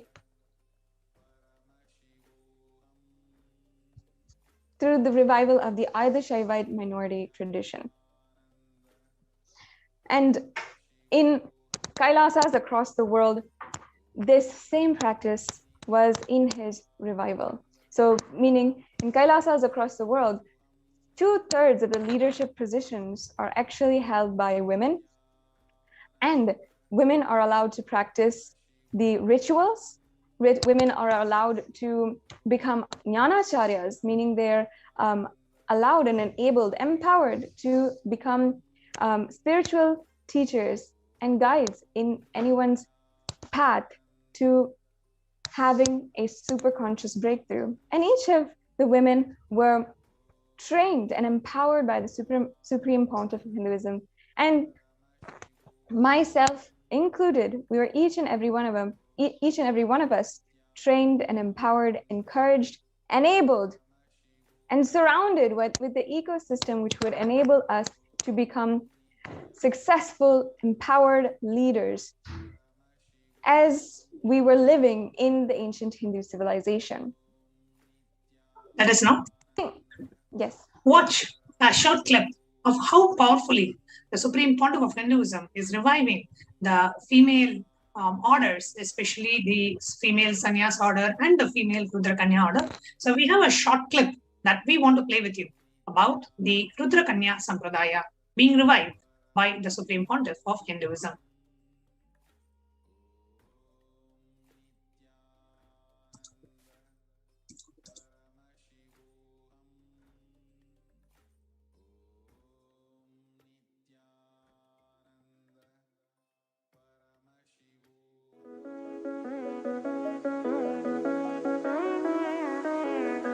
Hinduism is home to a lineage of powerful, chaste women, the Rudrakanya.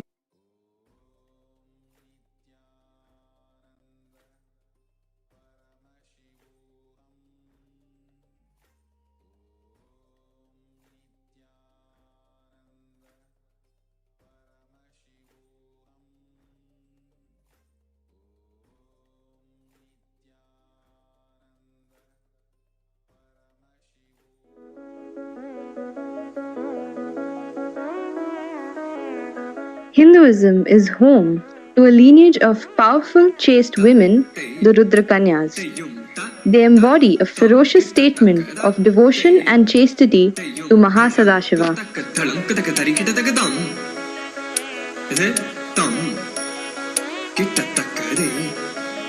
Woman is emotion, her breathing is her power. A chaste woman, her breathing will impact the universe. A Rudra Kanya burns the society's idea of what a woman should be. She is the very form of Devi herself, Adi Parashakti. She is eternally auspicious, Nitya Sumangali. She is the embodiment of chastity, where every cell in her body lives only for Mahasadashiva. In Hindu tradition, there are beautiful sampradaya, the Rudrakanya Sampradaya, the sacred strong women, sacred powerful women who are dispassionate, who have no strings attached, who are completely in the space of Vairagya, most sacred, most powerful space. This whole generation, the Sampradaya of Rudrakanyas, dedicated their life for keeping the sacred science of Vedagamic tradition.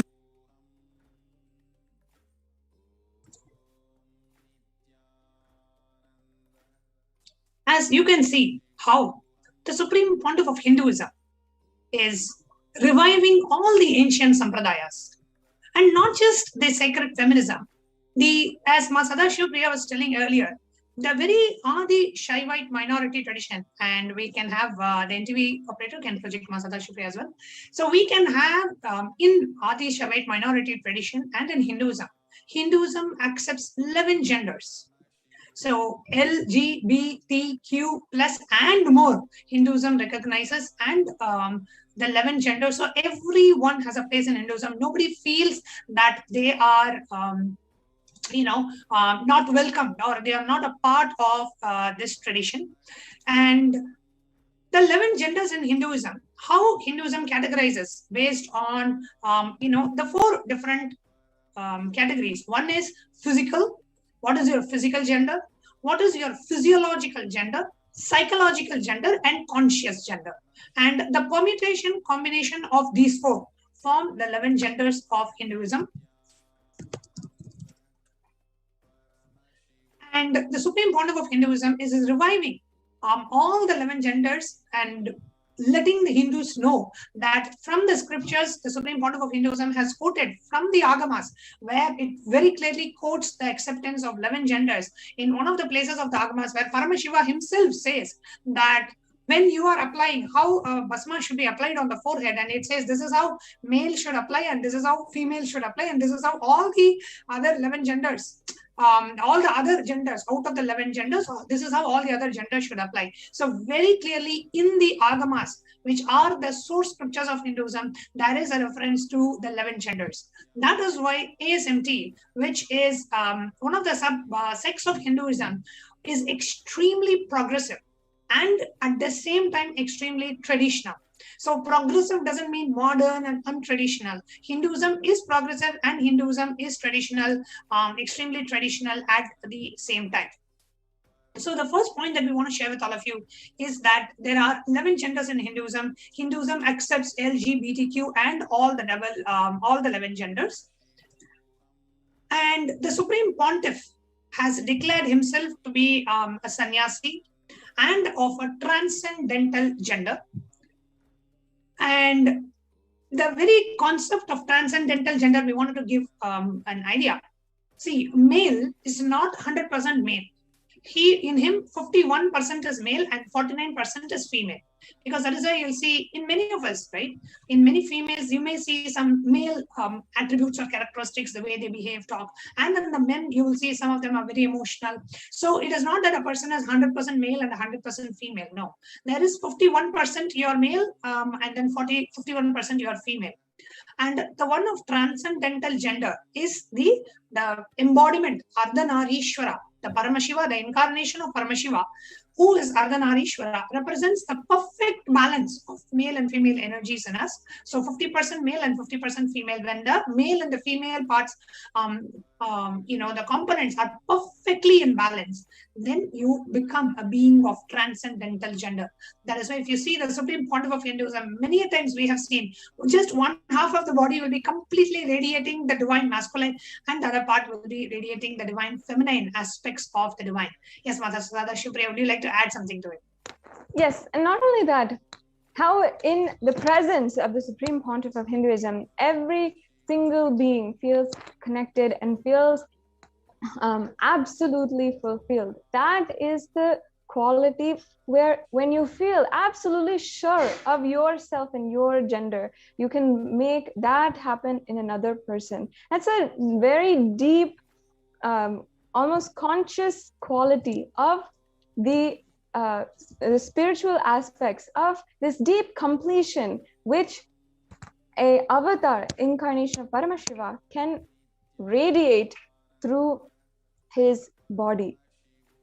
And so ultimately that is what the Supreme Pontiff of Hinduism, whether it is anyone, how he could simply complete them through his presence, because of being absolutely sure of himself. Now, as Jnanatma Swami had as explained just now, in all these 4 levels of gender, how complete you are is determining what is your gender and what is the expression of your gender and the way that you interact with other genders as well, and how you relate with others and how you're complete with your gender and your identity, your gender identity. Exactly. And so in this way, yes. So sorry to interrupt you here. I just wanted to add to what you're saying, right? The very concept of Ardhanarishwara, where a being is of transcendental gender, gone beyond the identities of being male and female. And this very same aspect was attacked by the anti-Hindu and the neo-Hindutva groups, saying, and when the Supreme Pontiff of Hinduism was targeted and during the persecution, he was ridiculed. So much of character assassination happened, ridiculing that Swamiji, saying he's not a man.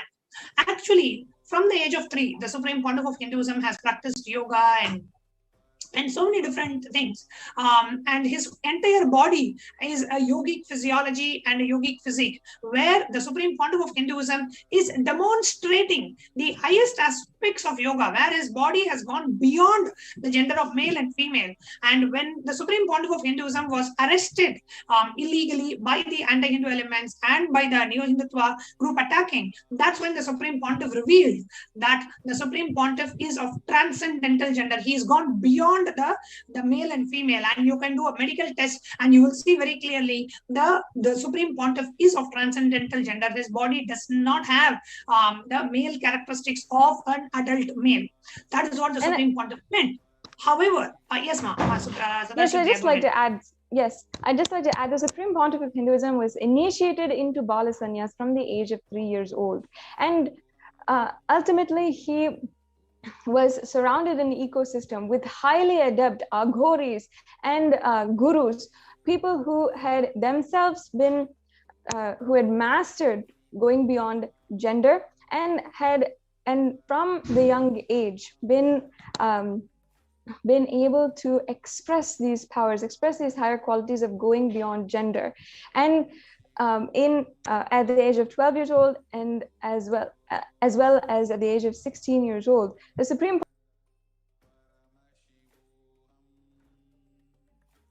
how he had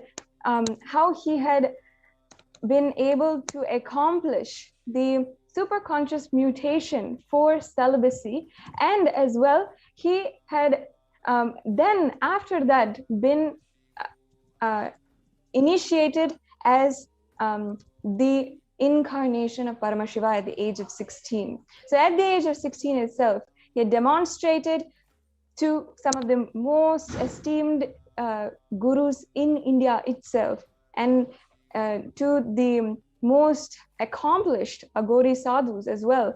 And he established how he had expressed the quality of the superconscious mutation for celibacy, and therefore he had been and therefore once he had established that, demonstrated that, the Supreme Pontiff of Hinduism was initiated in the Yoga Pattabhishekam at the age of 16 years old.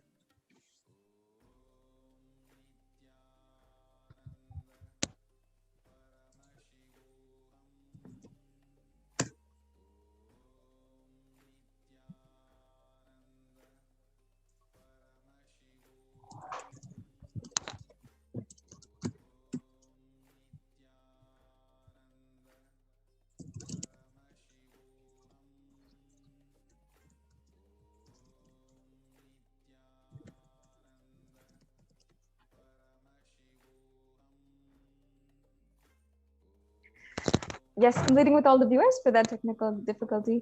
As I was saying, at the age of 3 years old, the Supreme Pontiff of Hinduism was initiated into Bala Sannyas. He was in a beautiful ecosystem with highly adept and esteemed gurus. And at the age of around 13, 14 years old, the Supreme Pontiff of Hinduism had accomplished and demonstrated how he actually manifested the quality, the superconscious mutation for celibacy. And he demonstrated this to the most esteemed Aghori sadhus in India. And just recently, in September last year, the Supreme Pontiff of Hinduism revealed how this mutation process had happened, what the sacred mutation was to express the superconscious quality of celibacy. And therefore, having demonstrated this to all of his gurus, the Supreme Pontiff of Hinduism was after that initiated during the Yoga Pattabhishekam as the incarnation of Paramashiva. So from the age of 3 years old, and of course his happening on planet Earth himself had established that he was an incarnation and expressing the qualities beyond gender.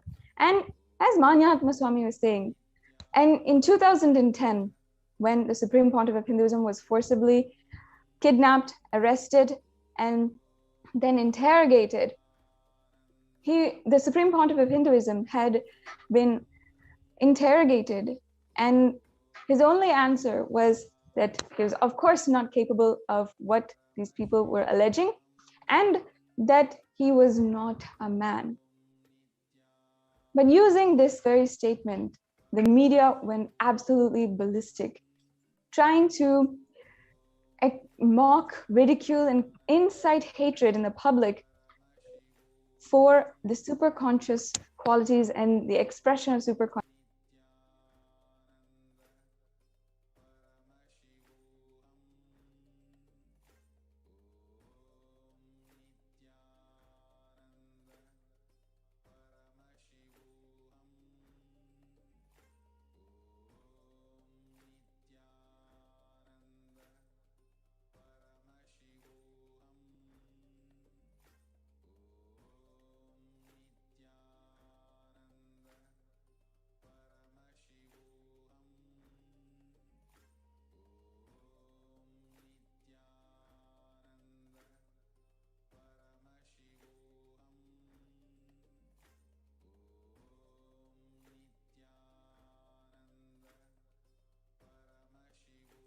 Sentiments of millions of Kailashians, of disciples of the Supreme Pontiff across the world.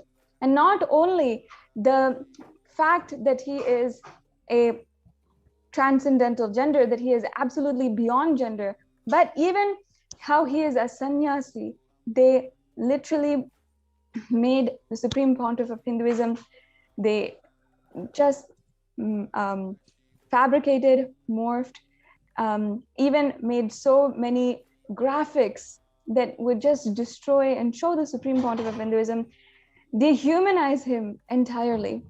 And ultimately what this would do is incite hatred among the public and enable the public to just sit back and make no opinion and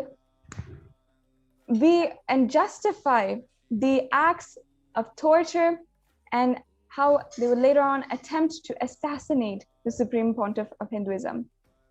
And here you can see, as the media article is showing, everything that the Supreme Pontiff of Hinduism reveals about his body being of transcendental gender, where because of the highest tapas and the yoga, and from the age of 3 that Swamiji had been trained into, his very physiology has gone beyond that identity of a male or a female.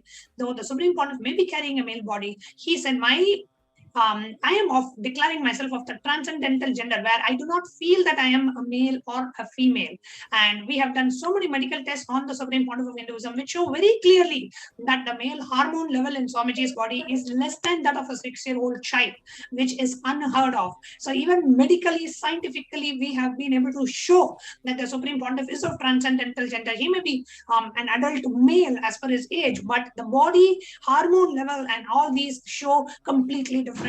So even scientifically, we have been able to prove that. But however, the media continues to abuse the Supreme Pontiff of Hinduism and spread so much of hate speech and made him a laughing stock in the media, and that's what they continue to do.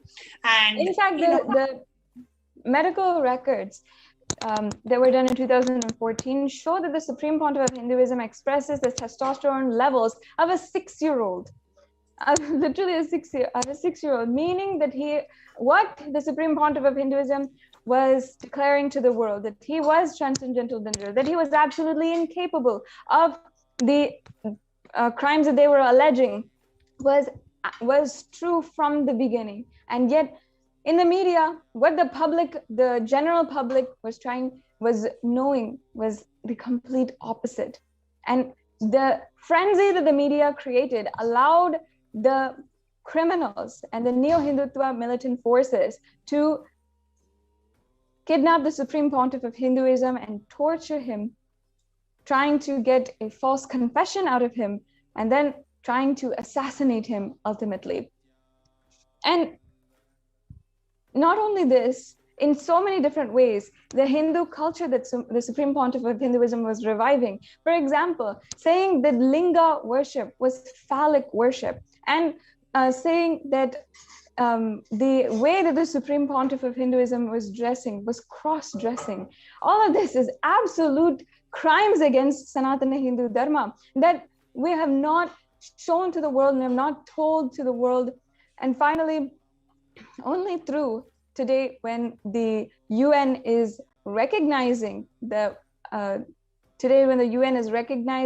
persecution of the Supreme Pontiff of Hinduism, we are actually having a voice for all of these absolute crimes and the denial of human rights of Hindus, and of course, ultimately the Supreme Pontiff of Hinduism himself. And it is not just the Supreme Pontiff of Hinduism. Of course, the Supreme Pontiff of Hinduism went through the most brutal, with over 70 assassination attempts over the course of 10 years. And so many other attacks to all of his adinams across the world too, and how literally in all different directions, attack was being filed against the Supreme Pontiff of Hinduism, whether it's physical attack in the properties and in the adinams, whether it was direct physical attack against the Supreme Pontiff of Hinduism and his physical body, or it was his disciples. It was always. I just wanted to, Sadashivri, at this moment, I just wanted to pause and just share a very short clip, a revelation by the Supreme Pontiff of Hinduism about his own gender. Let's watch the short clip. Yes, ma'am.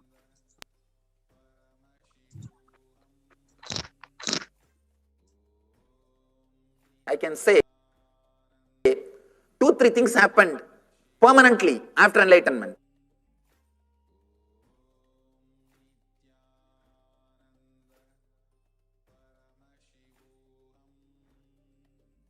First thing,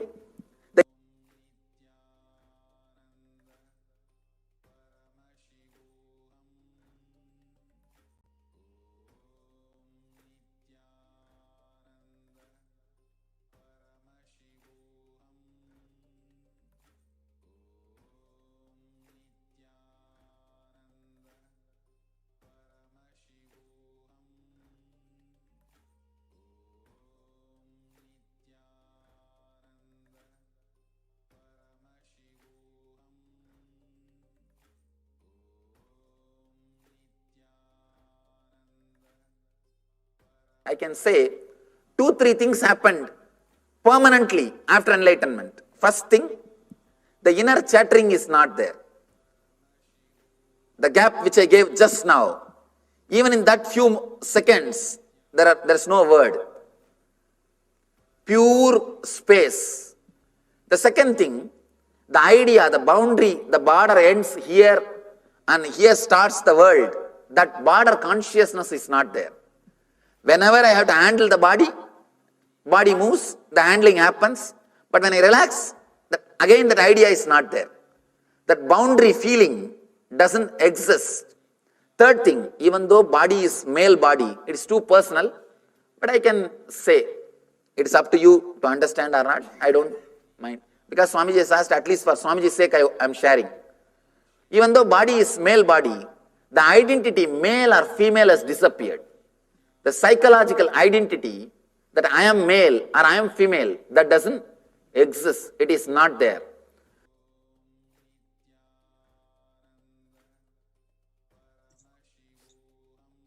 Like the Supreme Pontiff of Hinduism revealed, that very identity that I am male or I am female is not there.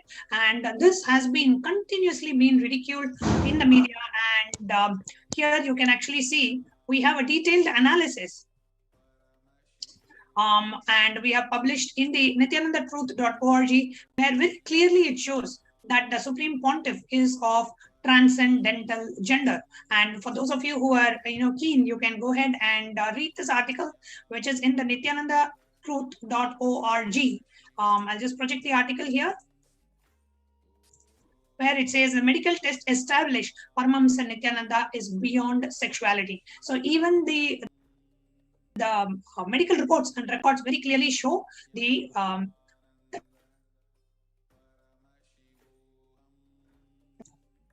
now, while this is on one side, right, the Supreme Pontiff is of transcendental gender. However, the anti-Hindu elements continue to ridicule and continue to isolate Supreme Pontiff of Hinduism, just inciting mob hatred and mocking him based on the gender, and projecting him as if he is of gay and he's of the third gender.